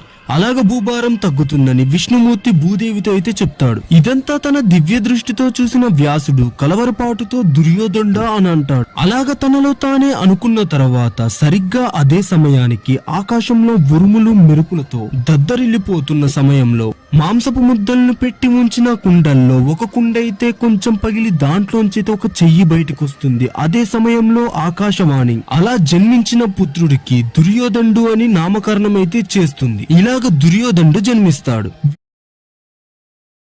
దుర్యోధనుడు జన్మించినప్పుడు ప్రకృతిలోని మార్పులు మరియు ఏర్పడ్డ శకునాలను చూసి ఎంతో భయపడ్డ ఋషులు మరియు బ్రాహ్మణులు, వీరితో పాటు రాజ పురోహితులు అందరూ కలిసి మహారాజు వద్దకు వెళ్లి, మహారాజా, ఇతను జన్మించిన నక్షత్ర బలం అలాగే ఇప్పుడు జరుగుతున్న సంఘటనలు బట్టి ఇతని కారణంగా మొత్తం కురువంశం అంతా కూడా నాశనం అవుతుంది అని చెప్పి, మీకు ఇంకా 100 మంది పిల్లలు జన్మిస్తారు కదా, ఇతనొక్కడిని విడిచిపెట్టండి అని మహారాజుతో అయితే చెప్తాడు. అప్పుడు ధృతరాష్ట్రుడు వారి వైపు చూస్తూ ఇలా అన్నాడు, మన చేతికి 5 వేళ్లు ఉన్నాయి కదా, 1 వేలు పోయినా కూడా నష్టం లేదు అనుకుంటామా? అలాగనే 100 మంది పుత్రులలో 1 పుత్రుడు పోయినా పర్వాలేదని ఏ విధంగా అనుకుంటామని? అదే కాకుండా ఇతను నాకు పుట్టిన మొదటి సంతానం, ఇలాంటి వాడిని నేను ఎలా వదులుకోగలను అని మంత్రులతో అయితే చెప్తాడు. అలాగ కుమారుడి మీద మమకారంతో మంత్రులు చెప్పిన దానికి మహారాజైన ధృతరాష్ట్రుడు నిరాకరించాడు. దుర్యోధనుడు పుట్టిన తర్వాత గాంధారికి రోజుకి 1 చొప్పున 100 రోజుల పాటు 100 మంది సంతానం అయితే కలిగారు. అలాగే 101వ రోజు ఒక పుత్రిక అయితే జన్మించింది. ఆ పుత్రికకి వాళ్ళు దుశ్శల అని నామకరణం అయితే చేశారు. ఇదే కాకుండా ధృతరాష్ట్రుడికి తన మరో భార్య కారణంగా యుత్సుడు అనే పుత్రుడు కూడా జన్మించాడు. అయితే శతశృంగ పర్వతం మీద ఒక రోజు కుంతీదేవి వాయుదేవుడి అంశతో పుట్టిన భీముణ్ణి పట్టుకుని దేవాలయానికి వెళ్తూ ఉంది. అప్పుడు ఎక్కడి నుంచో ఒక చోటు నుంచి పెద్ద పులి అయితే ఆమె మీదకి దూకింది. అది చూసిన పాండురాజు క్షణంలో తన వింటినారిని ఎక్కుపెట్టి 2 బాణాలని ఆ పులి మీదకైతే వదిలాడు. అలా వదిలిన తర్వాత గాల్లోనే ఆ పులి తన ప్రాణాలనైతే విడిచింది. ఇంకొక వైపు పులిని చూసిన కుంతీదేవి తన చేతిలో ఉన్న భీముడినైతే కింద వదిలేసింది. పట్టుమని 10 రోజులు కూడా లేని తన వయసులో భీముడు పడ్డ చోట బండలన్నీ ముక్కలు ముక్కలుగా పిండి అయిపోయాయి. అది చూసి పాండురాజు మరియు కుంతీదేవి ఎంతో ఆశ్చర్యపోయారు. ఇంతలో గాంధారికి 9 పుత్రులు మరియు ఒక కుమార్తె జన్మించిందన్న విషయం పాండురాజుకైతే తెలిసింది. అప్పుడు పాండురాజు ఎంతో సంతోషించి తనకి కూడా ఇలాగా ఇంకొంతమంది సంతానం కావాలని చెప్పి ఇంద్రునికైతే కఠోర తపస్సునైతే మొదలు పెట్టాడు. అలాగా ఎంతో కాలం తపస్సు చేసిన తర్వాత ఇంద్రుడు ప్రత్యక్షమై పాండురాజుతో ఇలా అంటాడు, పాండురాజా, మీకు అత్యంత పరాక్రమవంతుడు, శౌర్యవంతుడు, ముల్లోకాలను జయించగలిగే శక్తి ఉన్న పుత్రుడు జన్మిస్తాడు అని చెప్పి అక్కడి నుంచి ఇంద్రుడైతే మాయమైపోతాడు. ఇప్పుడు పాండురాజు ఇంతమంది సంతానాన్ని కోరుకోవడానికి కారణం ఏమిటంటే పాండురాజే కాకుండా ఏ రాజైనా కూడా అధిక సంతానాన్ని కోరుకుంటాడు. అంతెందుకు శంతనుడి తర్వాత ధృతరాష్ట్రుడు, అసలు భీష్ముడు ధృతరాష్ట్రుడికి గాంధారిని ఇచ్చి వివాహం చేయడానికి ముఖ్య కారణమే గాంధారికి 9 సంతానం కలుగుతారు అనే వరం పరమశివుడి దగ్గర నుంచి పొందడం. ఉదాహరణకి ఒక రాజుకి ఒకడే పుత్రుడు ఉంటే తన తర్వాత రాజ్యానికి తన పుత్రుణ్ణి రాజుని చేస్తే ఆ రాజ్య మంత్రులకు, సేనాధిపతులకు ఆ రాజుని మట్టుపెట్టి రాజ్యాన్ని కాజేయడం చాలా తేలికైన పని. కానీ ఒకవేళ రాజుకి ఎక్కువ మంది సంతానం ఉండి అందులో ఒకడు రాజు అయితే మిగిలిన సోదరులు అతనికి అండగా ఉండి రాజ్యాన్ని రక్షిస్తుంటారు. అప్పుడు ఆ రాజ్యాన్ని జయించడం అంత తేలికైన విషయం కాదు. అందుకే పెద్దలు ఊరికే అనలేదు, అడగకుండానే వచ్చే అంగరక్షకుడు మన సోదరుడని. ఆ తర్వాత పాండురాజు కుంతీదేవి వద్దకు వెళ్లి, కుంతి దేవతలలో పెద్ద దేవేంద్రుడు, ఆయనను స్మరించి పుత్రుణ్ణైతే వరంగా కోరమని కుంతీదేవికి పాండురాజు చెప్తాడు. అప్పుడు కుంతీదేవి దేవేంద్రుణ్ణి స్మరించగా అప్పుడు అక్కడ దేవేంద్రుడు ప్రత్యక్షమై, అత్యంత పరాక్రమవంతుడు, ధీరుడు, శూరుడైన పుత్రుడు నీ కడుపులో జన్మిస్తాడని దేవేంద్రుడు కుంతీదేవితో అయితే చెప్తాడు. అని చెప్పి అక్కడి నుంచి అదృశ్యమైన తర్వాత కుంతీదేవి అయితే గర్భం దాలుస్తుంది. అలాగ 1 సంవత్సరం తర్వాత కుంతీదేవి గర్భాన పౌరుషవంతుడు, తేజోశాలి, అత్యంత పరాక్రమవంతుడైన పుత్రుడు ఉత్తర పాల్గొని నక్షత్రంలో అయితే జన్మించాడు. అప్పుడు ఆకాశవాణి, ఇతడు కార్తవీర్యార్జుడు కన్నా గొప్ప వీరుడు కాబట్టి ఇతడు అర్జునుడు అనే పేరుతో పిలువబడతాడు అని ఆకాశవాణి చెప్తుంది. అలాగా పాండురాజు, కుంతీదేవి, ధృతరాష్ట్రుడు, గాంధారి వారి వారి సంతానంతో ఎంతో సంతోషంగా ఉండగా మరోవైపు పాండురాజు రెండో భార్య అయిన మాద్రికి ఎటువంటి సంతానం లేనందువలన ఆమె ఎంతో చింతిస్తూ ఉంటుంది. అలాగా మాద్రి ప్రతిరోజు బాధపడుతూ ఉంటుంది. కానీ ఒక రోజు మాద్రి పాండురాజు దగ్గరికి వెళ్లి, మహారాజా, నాకు కూడా పుత్రుల్ని పొందాలని ఉంది, నాకు కూడా పుత్రప్రాప్తి జరిగేలా చూడండి అని పాండురాజునైతే అడుగుతుంది. దానితో పాండురాజు కుంతీదేవి వద్దకు వెళ్లి, కుంతి, నీ మంత్రమహిమతో మాద్రికి కూడా పుత్రులు కలిగేలా చేయమని కుంతీదేవిని పాండురాజు అడిగాడు. భర్త కోరిక మేరకు కుంతీదేవి సకల లోక కళ్యాణ కారకులైన అశ్విని దేవతల్ని అయితే ప్రార్థించింది. వారి కారణంగా మాద్రి గర్భం దాల్చి 2 పుత్రులకైతే జన్మనిచ్చింది. అదే సమయానికి ఆకాశం అంతా కూడా ఉరుములు మెరుపులతో దద్దరిల్లిపోయింది. అప్పుడు ఆకాశవాణి ఆ 2 పుత్రులకి నకులుడు మరియు సహదేవుడు అని నామకరణం చేసింది. తన సోదరి అయిన కుంతీదేవికి సంతానం కలిగారు అని తెలిసి తన అన్న అయిన వసుదేవుడు, అంటే సాక్షాత్తు శ్రీకృష్ణుడి యొక్క తండ్రి, తన పురోహితుడైన కశ్యపుని ద్వారా కుంతీదేవికి ఎన్నో బహుమతులైతే పంపించాడు. ఇంతలో శరతృతువైతే వచ్చేసింది. అయితే పాండురాజు ముందట తన భార్య ఆకాశంలోని తార నేలకు దిగవచ్చిందా అన్నంత అనుమానం కలిగే విధంగా ఎంతో సౌందర్యంగా కనిపించింది. ఆ సమయంలో పాండురాజు ఋషులు ఇచ్చిన శాపాన్ని మరిచి తన రెండవ భార్య అయిన మాద్రితో అయితే సంగమించాడు. ఆ తర్వాత ముని ఇచ్చిన శాపం కారణంగా మరణించాడు. ఇదంతా చూసిన మాద్రి ఏం చేయాలో తెలియక భయంతో తన భర్త శవాన్ని పట్టుకొని ఎంతో బాధగా ఏడుస్తూ ఉంది. ఇంతలో కుటీరం బయట పూజకని పూలు కోస్తున్న కుంతీదేవికి కుటీరం లోపటి నుంచి ఏడుస్తూ పెద్దగా శబ్దాలైతే వినిపించాయి. కుంతీదేవి వెంటనే లోపలికి వెళ్లి చూసింది. భర్త శవం నేల మీద పడి ఉంది. ఆ పక్కనే మాద్రి ఏడుస్తూ ఉంది. దానితో కుంతీదేవికి విషయమంతా అర్థమైంది. దీనితో పాటు అరణ్యంలో ఉన్న మునులు కూడా అక్కడికి వచ్చారు. పాండురాజు శవాన్ని కాల్చడానికి చితిని ఏర్పరిచారు. అయితే పాండురాజుని కాల్చిన చితిలో కుంతీదేవి కూడా సహగమనం చేయాలని నిర్ణయించుకుంది. కానీ దానికి మాద్రి అడ్డుపడి, అక్క, నా నిర్లక్ష్యం వల్లే మన భర్త మరణించాడు. మునిశాపం తెలిసి కూడా అజాగ్రత్తగా ప్రవర్తించాను. ఇంత జాగ్రత్తగా లేని దాన్ని నేను మన పుత్రులను కాపాడలేను. నా పుత్రులను కూడా నువ్వు నీ కన్నబిడ్డల్లా చూస్తావనే నమ్మకం నాకు ఉంది. ఈ 5 పిల్లల్ని కూడా నువ్వే ఎంతో జాగ్రత్తగా పెంచాలి, కాపాడాలని చెప్పి ఒక్కసారిగా మాద్రి పాండురాజు కాలుతున్న చితిలోకైతే దూకింది. అలాగా ఆ మంటలలో మాద్రి ఆహుతి అయిపోయింది. మాద్రి కుంతీదేవి పైన పెట్టుకున్న నమ్మకాన్ని కుంతీదేవి నిలబెట్టుకుంది. తన జీవితంలో ఎప్పుడు తన పిల్లలకు, మాద్రి పిల్లలకు భేదభావాలైతే చూపించలేదు. అందరికీ సమానమైన ప్రేమానురాగాల్ని పంచి పెంచి పెద్ద చేసింది. అందువలనే పంచ పాండవులు 5గురు జీవితాంతం ఒక చేతి వేలలాగే కలిసి ఉన్నారు. మునిశాపం వల్ల పాండురాజు మరణించాడు. పిల్లల బాధ్యతను తన మీద వేసి మాద్రి కూడా పాండురాజు చితిలోకి దూకి మరణించింది. దానితో ఏం చేయాలో తెలియక తన 5గురు పిల్లల్ని పట్టుకొని రోదిస్తున్న కుంతీదేవిని అక్కడ ఉన్న మునులు ఓదార్చారు. అప్పుడు అక్కడున్న మునులు కుంతీదేవితో ఇలా అన్నారు, అమ్మ, మీరు హస్తినాపురానికి వెళ్ళండి. మేము కూడా మీతో పాటే వచ్చి ధృతరాష్ట్ర మహారాజుకి మరియు భీష్ముడికి జరిగిన విషయాన్నంతా కూడా వివరించి చెప్తామని చెప్పారు. దానితో కుంతీదేవి తన 5గురు పిల్లలను తీసుకొని హస్తినాపురానికి అయితే బయలుదేరింది. పాండురాజు భార్య కుంతీదేవి తన 5గురు పిల్లలతో సహా హస్తినాపుర రాజ్యానికి వస్తుందని తెలిసి హస్తినాపుర రాజ్య ప్రజలందరూ వాళ్ళని చూడటానికి వీధుల మీదకు వచ్చి నిలబడ్డారు. అప్పటిదాకా అడవిలో పుట్టి పెరిగిన పాండవులు వారి కోసం ఎంతో ఆత్రంగా ఎదురు చూస్తున్న ఆ ప్రజలను చూసి మనసులో మాకంటూ ఒక కుటుంబం ఉంది అని అనుకున్నారు. అదే కాకుండా మాకు ఇంత పెద్ద కుటుంబం ఉందా, అదే కాకుండా మేము రాజకుటుంబీకులమా అని మనసులో ఆలోచిస్తూ ఎన్నో సందేహాలతో వారి పయనాన్నైతే సాగించారు. ఇంతలో వాళ్ళ కంటికి వారు నడుస్తున్న దారిలో ఉన్న ఇండ్లపై నుండి వెళ్లి ఆకాశాన్ని తాకుతున్న ఎత్తైన భవన శిఖరం ఒకటి కనిపించింది. అది మరేదో కాదు, హస్తినాపుర రాజభవనం. మళ్లీ తిరిగి ముందుకి చూడగా దుర్యోధనుడు తన 99 మంది సోదరులతో ఎదురుగా వచ్చి పాండవులను ఆహ్వానించారు. ఇంకొంచెం ముందుకి వెళ్ళగానే భీష్ముడు, సత్యవతీదేవి, అంబిక, అంబాలిక వీరందరూ వచ్చి కుంతీదేవిని ఓదార్చారు. బాలులైన పాండవులను ప్రేమతో ఎత్తుకొని పలుకరించారు. ఇంతలో కుంతీదేవితో పాటు వచ్చిన మునులలో ఒక ముని భీష్ముడి దగ్గరికి వచ్చి, మహారాజా, పాండురాజు కుంతీదేవి మరియు మాద్రిల ద్వారా 5గురు పుత్రులను పొంది విధివశాత్తు తన భార్యతో సహా మరణించాడు అని చెప్పి, అందువలనే మేము వీరిని మీకు జాగ్రత్తగా అప్పగించడానికి వచ్చాం అని భీష్ముడితో అయితే ముని చెప్తాడు.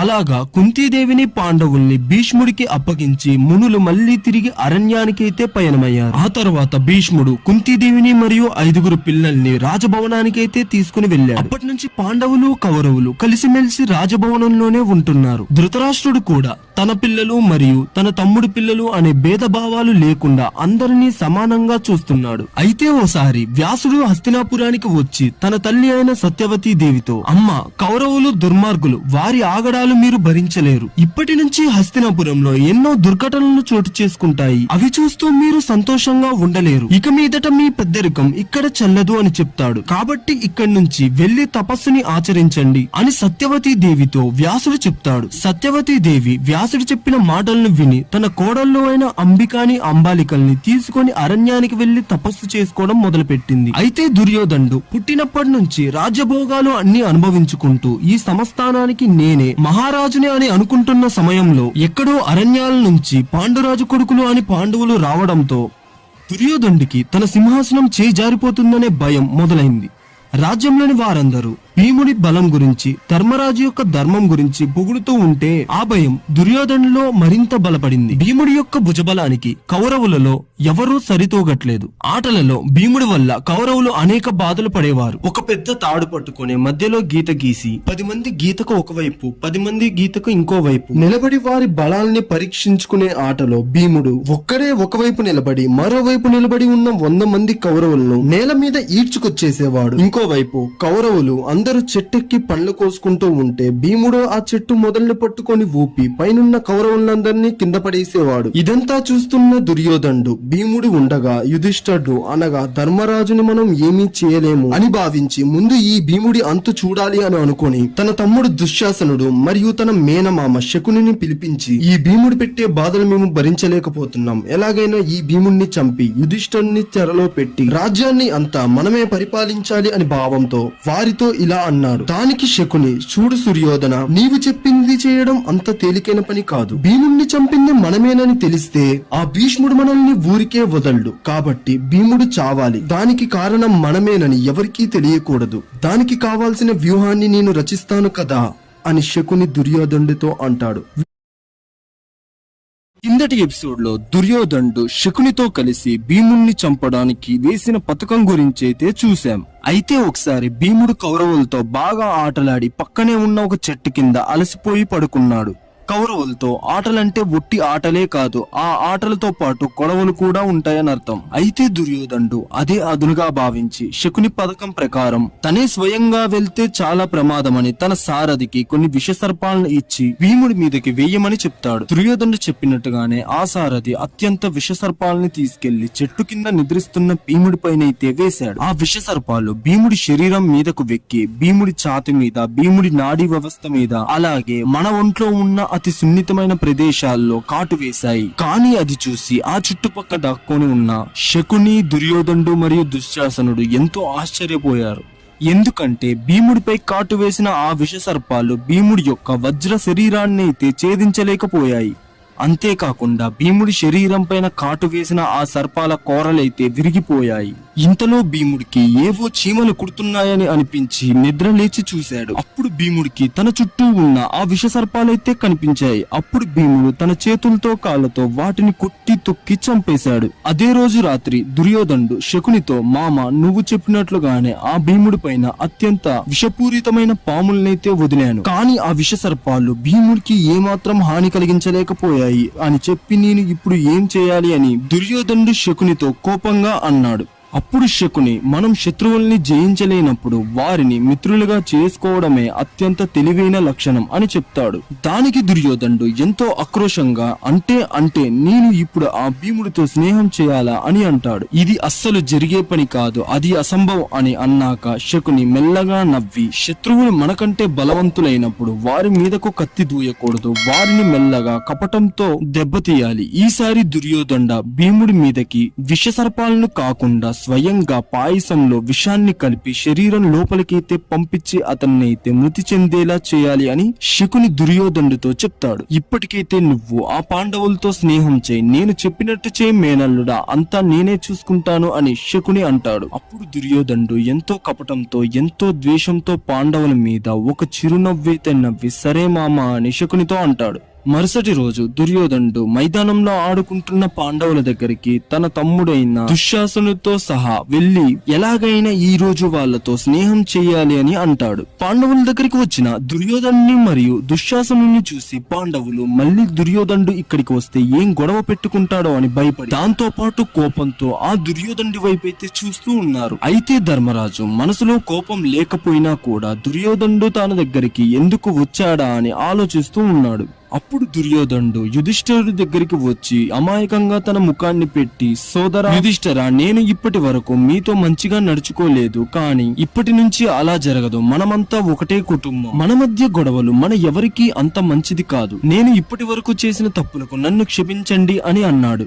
దానికి ధర్మరాజు ఎంతో సంతోషించి దుర్యోధనుడితో ప్రేమగా, నువ్వు నాకు క్షమాపణ చెప్పాల్సిన అవసరం లేదు సోదరా, నేను ఎప్పుడు నిన్ను మా సోదరులను వేరుగా చూడలేదు, నా తమ్ముళ్ళని ఎంతో, నువ్వు అంతే, బాధపడకు అని అన్నాడు. అప్పుడు దుర్యోధనుడు పక్కనే కోపంగా నిలబడి ఉన్న భీముడితో, చూడు భీమా, నేను ఇప్పటి వరకు మిగతా వారందరికంటే నీతోనే ఎక్కువ గొడవ పడ్డాను. అందుకు ప్రాయశ్చిత్తంగా నేను నీ ఒక్కడి కోసమే విడిగా విందునైతే ఏర్పాటు చేశాను, నువ్వు వచ్చి అది ఆరగించాలి అన్నాడు. అప్పుడు భీముడు ఆశగా, అవునా దుర్యోధన, నేను నిన్ను ఇప్పుడు క్షమించేశాను, ఇంతకీ భోజనం ఎక్కడా అని అడిగాడు. దానికి దుర్యోధనుడు, ఇక్కడే ఈ ప్రదేశానికి దగ్గరలో ఉన్న ప్రమాణ కోటి అనే ప్రాంతంలో విందు భోజనాన్ని ఏర్పాటు చేశాను, నిన్ను నాతో పాటు తీసుకువెళ్లడానికే వచ్చాను, నీకు ఇష్టమైతే పదా వెళ్దాం అని అన్నాడు. కానీ దుర్యోధనుడు చెప్పిన మాటలు పాండవుల్లో మిగిలిన వారు ఎవరూ నమ్మలేదు. వారిలో వారే ఒకరి వైపు ఒకరు అనుమానంగా చూసుకుంటూ ఉన్నారు, వద్దు అని సైగ చేసుకుంటున్నారు. ధర్మరాజు కూడా దుర్యోధనుడు చెప్పిన మాటలు అనుమానాస్పదంగా అనిపించిన దుర్యోధనుడు చెప్పిన దానికి కాదనలేక, సరే దుర్యోధన, మేము కూడా మీతో పాటే వస్తాము అని అంటాడు.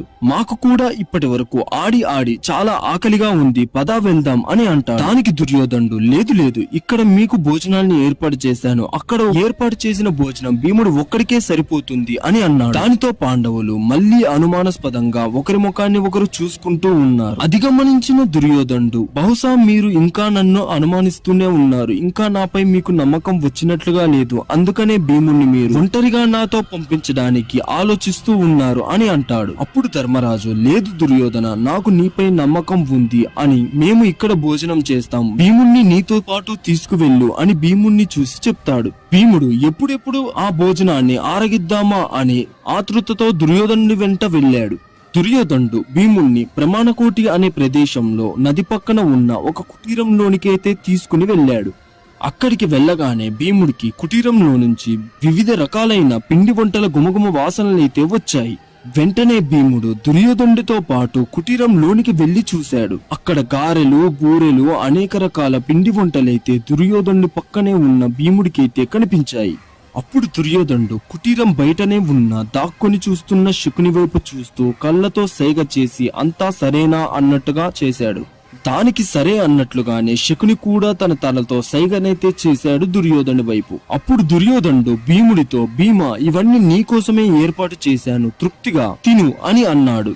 ఇక ఆలస్యం చేయకూడదని చెప్పేసి భీముడు 2 నిమిషాల్లో ఆ ఆహార పదార్థాల అన్నిటినీ కూడా ఖాళీ చేసేశాడు. ఆహార పదార్థాల్లో కాలకోట విషాన్ని కలిపి ఉంచడం వలన అదంతా భీముడి శరీరంలోకి వెళ్లి భీముడైతే స్పృహ తప్పి కింద పడిపోతాడు. అప్పుడు వెంటనే తీరం బయట ఉన్న శకుని మరియు దుశ్శాసనులు లోపలికి వచ్చి అతి బలవంతమైన తాళ్లతో భీముడినైతే కట్టేశారు. ముగ్గురు కలిసి భీముడిని మోసుకుని వెళ్లి పక్కనే ఉన్న నదిలో అయితే పడేశారు. అప్పుడు దుర్యోధనుడు శకుని మరియు దుశ్శాసనుల వైపు అయితే చూస్తూ ఇక ఈ భీముడి పీడ మనకి వదిలిపోయింది అని నవ్వుకుంటూ అక్కడి నుంచి వారు ముగ్గురు కలిసి వెళ్లిపోతారు. అయితే నదిలో పడ్డ భీముడు తన అధికమైన బరువు కారణంగా నీటి యొక్క అడుగు భాగానికి అయితే చేరుకున్నాడు. ఆ నది ఎంతో భయంకరమైన విషసర్పాలు మరియు నీటి మొసలతో అయితే నిండిపోయి ఉంది. ఇంతలో కొన్ని విషసర్పాలైతే వచ్చి నదిలో పడిపోయి ఉన్న భీముడినైతే కాటు వేశాయి. దానితో మెలకువలోకి వచ్చిన భీముడు తన శరీరాన్ని గట్టిగా విరుచుకోగానే తన శరీరానికి ఉన్న తాళ్ళైతే గడ్డి పూసల్లాగా విరిగిపోయి పక్కన పడిపోతాయి. కళ్ళు తెరిచి తన చుట్టూ ఉన్న విషసర్పాలని చూసిన భీముడు తన 2 చేతుల్ని ఒకదానితో ఒకదాన్ని కొడతాడు. ఆ దెబ్బకి 2 పర్వతాలు కొట్టుకున్నాయా అన్నట్లుగా నదిలో ఒక నీటి తరంగమైతే ఏర్పడి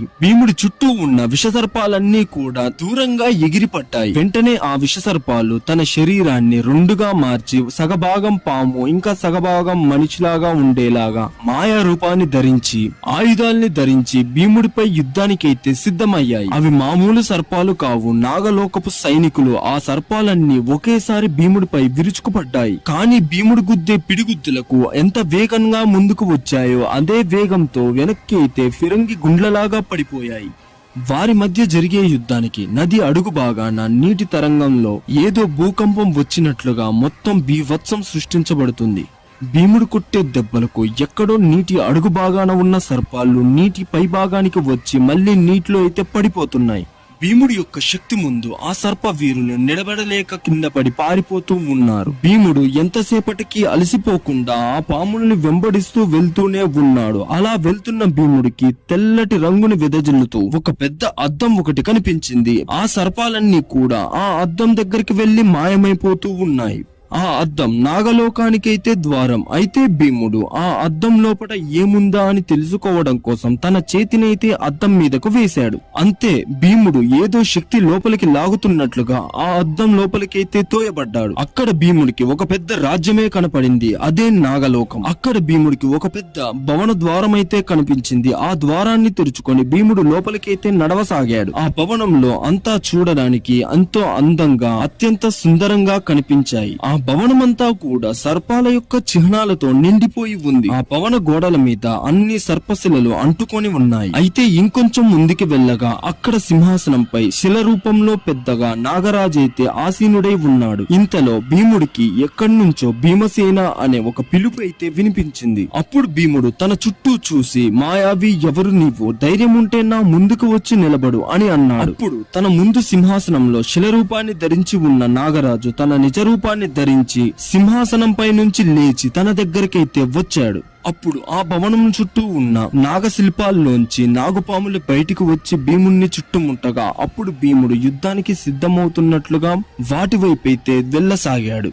అప్పుడు నాగరాజు భీముడితో, కంగారు పడకు పుత్ర, నేను ఈ నాగరాజ్యానికి రాజుని, వాసుకుని, నీ తల్లికి నేను ముత్తాత వరసనే అవుతాను అని చెప్తాడు. నువ్వు ఇక్కడికి వస్తావని నాకు ముందే తెలుసు. నీ శరీరం అంతా కూడా విషం నిండిపోయి ఉంది. ఆ విషానికి విరుగుడినివ్వమని నేనే ఈ సర్పాల్ని నీ దగ్గరికి పంపాను. అవి నీ శరీరం నుంచి విషాన్ని బయటకు తీశాయి. కాని నేను నీ పరాక్రమానికి ఎంతో ముగ్ధున్నైపోయాను పుత్ర అని చెప్పి తన చేతుల్ని ముందుకు చాచి తన మనసులో ఒక మంత్రాన్ని జపించగానే చేతిలో ఒక నీటి పాత్ర అయితే వాసుకి ప్రత్యక్షమైంది.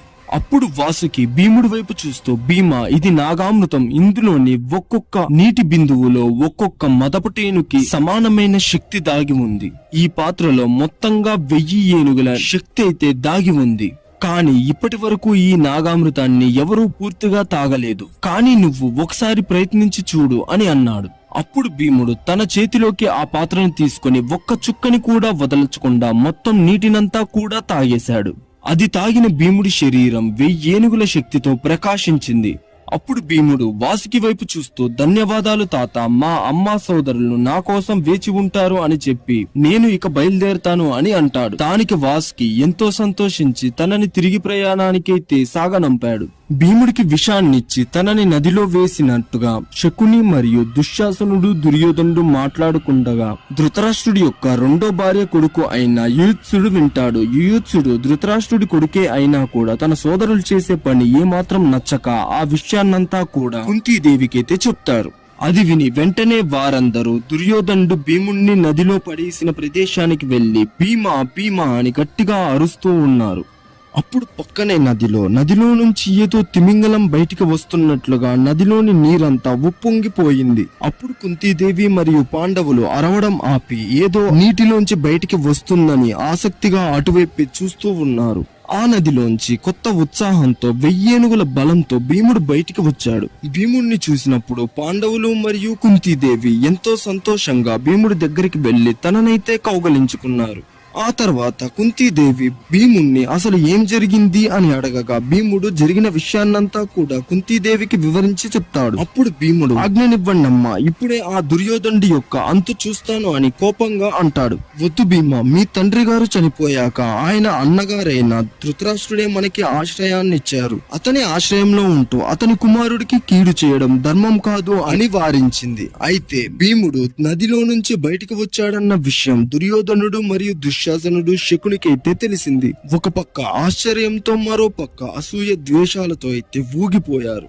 అయితే దుర్యోధనుడు ఆహారంలో విషం కలిపి భీముణ్ణి నదిలో వేయగా భీముడు 1000 ఏనుగుల బలంతో బయటకు వచ్చాడు. అయినా కూడా దుర్యోధనుడు తన ప్రయత్నాన్ని ఆపక పాండవులకి ఎలాగైనా కీడు తలపెట్టాలని ప్రయత్నిస్తూనే ఉన్నాడు. దుర్యోధనుడు ఎన్ని ప్రయత్నాలైతే చేస్తున్నాడో అంతకు మించి బలాన్ని పాండవులు పుంజుకుంటూనే ఉన్నారు. అయితే ఓసారి హస్తినాపుర రాజ్యసభలో ధృతరాష్ట్రుడు విదురుడి వైపు చూస్తూ, విదురా, ప్రస్తుతం ఆర్యావర్తనంలో ఏదైనా ముఖ్యమైన సమాచారం ఉందా అని అడిగాడు. అప్పుడు విదురుడు, మహారాజా, ఒక సమాచారం ఉంది. గోకులంలో ఒక బాలుడు ఉన్నాడు. ప్రస్తుతం ఈ ఆర్యావర్తనం మొత్తం కూడా ఆ బాలుని యొక్క లీలల గురించే మాట్లాడుకుంటున్నది. ఆ బాలుడు పాలు తాగే వయసులోనే పోతన అనే ఒక మహా రాక్షసునైతే చంపాడట. ఇలా 12 ఏళ్లు పూర్తి కాకముందే ఎన్నో రాక్షసులనైతే కడతీర్చాడట. ఆ బాలుడు స్వయంగా శ్రీ మహావిష్ణువు యొక్క అవతారమని, అతడే కంసుని కూడా హతమారుస్తాడని ప్రపంచమంతా కూడా అనుకుంటుంది అని అన్నాడు. అప్పుడు ధృతరాష్ట్రుడు విదురుడి వైపు చూస్తూ, అవునా, ఇంతకీ ఆ బాలుడి పేరేమిటి అని అడిగాడు. అప్పుడు విదురుడు శ్రీకృష్ణుడు అని చెప్పగా అప్పుడు ధృతరాష్ట్రుడు తన మనసులో తానే శ్రీకృష్ణుడా అని అనుకుంటాడు. మహాభారతం కిందటి ఎపిసోడ్ లో భీముణ్ణి కౌరవులు విషం పెట్టి చంపాలనుకున్నారు. దాని గురించి మాట్లాడుకున్నాం. ఈ వీడియోలో భీముడికి మరియు మిగిలిన పాండవులు కౌరవులకి గురు ద్రోణాచార్యుడు శిక్షణ ఎలాగ ఇచ్చారు, వాళ్ళకి అసలు ద్రోణాచార్యుడే ఎందుకు గురువయ్యాడు, వీటి గురించి అయితే ఈ రోజు వీడియోలో చూసేద్దాం.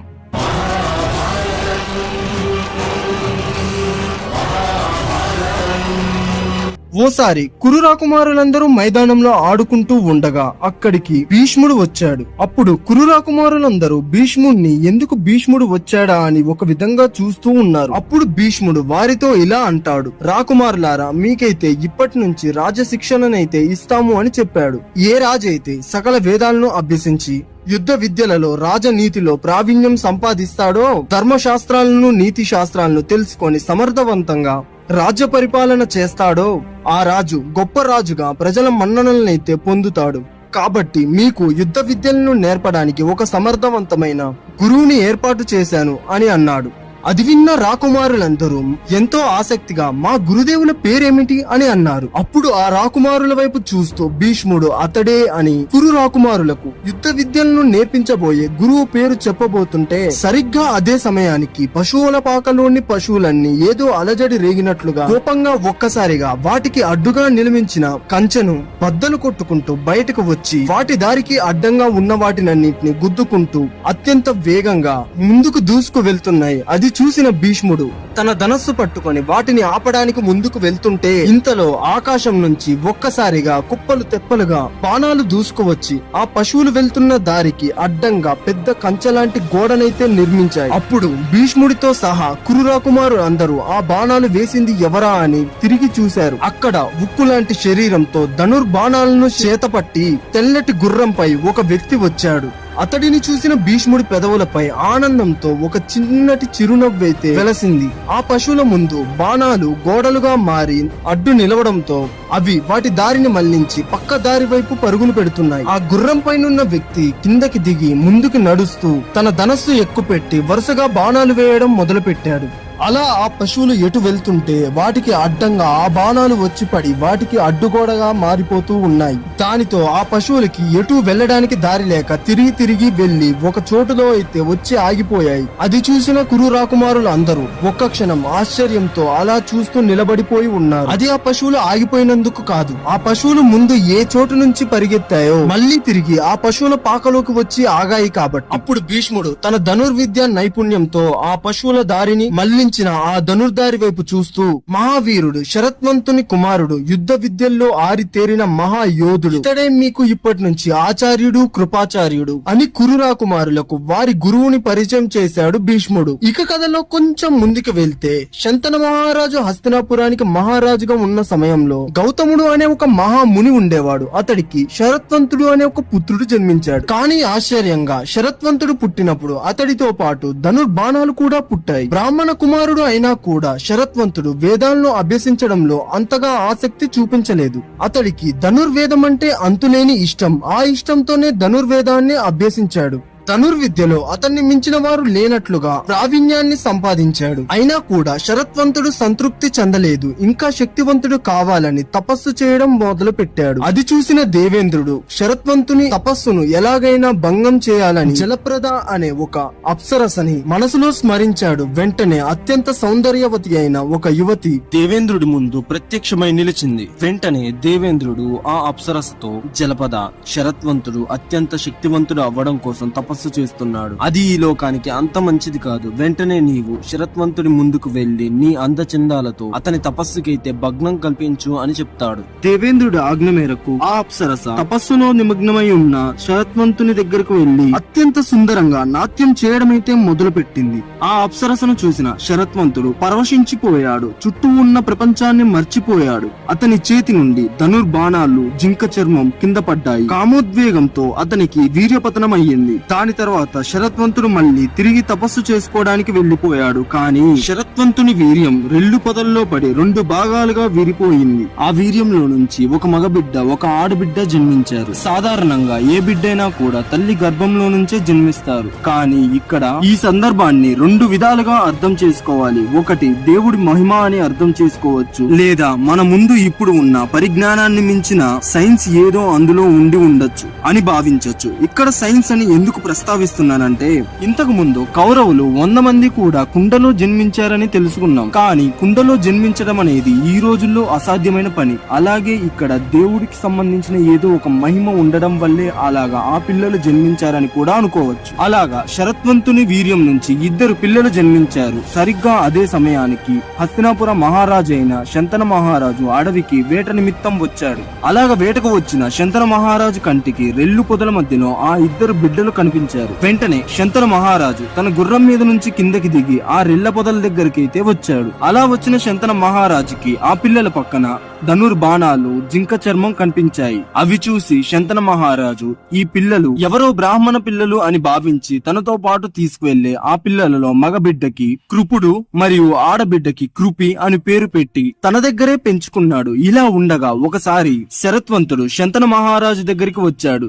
అలాగా శరత్వంతుణ్ణి చూసిన శంతన మహారాజు ఎవరు మీరు అని అడిగాడు. అప్పుడు మహారాజా, నేను గౌతమ మహాముని యొక్క పుత్రుడను అని చెప్పాడు. మీ దగ్గర పెరుగుతున్న కృపుడు కృపి ఇద్దరూ నా పిల్లలే అని చెప్పి జరిగిన విషయాన్నంతా కూడా వివరించాడు. అలా చెప్పి మహారాజా, నేను ధనుర్విద్యలలో నిపుణుడిని, ధనుర్బాణాలు చేతబడితే నన్ను ఓడించడం అసాధ్యం అని చెప్పి మీ దగ్గర పెరుగుతున్న కృపుడిని నాతో పంపించండి, వాడిని సర్వశ్రేష్ఠుడిగా తీర్చిదిద్ది తిరిగి మీకు అప్పజెప్తాను అని చెప్పి కృపుడిని తనతో తీసుకువెళ్ళాడు. చెప్పినట్లుగానే కృపుడికి శరత్వంతుడు ధనుర్వేదంలోని మెలకువలన్నీ కూడా నేర్పించాడు. అలాగా అన్ని నేర్పించి అత్యంత మహావీరుడిగా తీర్చిదిద్ది తిరిగి శంతన మహారాజుకే అప్పగించాడు. అలాగా తీర్చిదిద్దిన ఆ కృపుడే ఇప్పుడు మన కురు రాకుమారులకు గురువు. అయితే కురు రాకుమారులకు గురువు అలాగే కురుక్షేత్రం జరగడానికి ముఖ్య కారకుల్లో ఇతను కూడా ఒకడు. అలాగే కురుక్షేత్ర యుద్ధంలో 10వ రోజు తర్వాత భీష్ముడు చనిపోయిన తర్వాత 5 రోజుల పాటు కౌరవ సేనకు నాయకత్వం వహించిన ద్రోణాచార్యుడి గురించి తరువాత వీడియోలో తెలుసుకుందాం. ఇలాగ మొత్తానికి మనం మహాభారతంలో ఫస్ట్ 10 ఎపిసోడ్స్ అయితే కంప్లీట్ చేసేసాం. ఇక ల్యాగ్ లేకుండా 2 days కి ఒక వీడియో చొప్పున ప్రతి 2 days కి ఒక వీడియోనైతే అప్లోడ్ చేస్తూ ఉంటాను. మహాభారతం గురించి అయితే మీకు తెలియని ఎన్నో విషయాలనైతే తెలియజెప్తూ ఉంటాను. వీడియో నచ్చితే లైక్, షేర్, సబ్స్క్రైబ్ చేసుకోవడం అయితే అస్సలు మర్చిపోకండి. ఛానల్లో ఇంకా ఇంట్రెస్టింగ్ వీడియోస్ చాలా ఉన్నాయి, సెపరేట్ గా ఫ్యాక్ట్స్ కూడా ఉన్నాయి.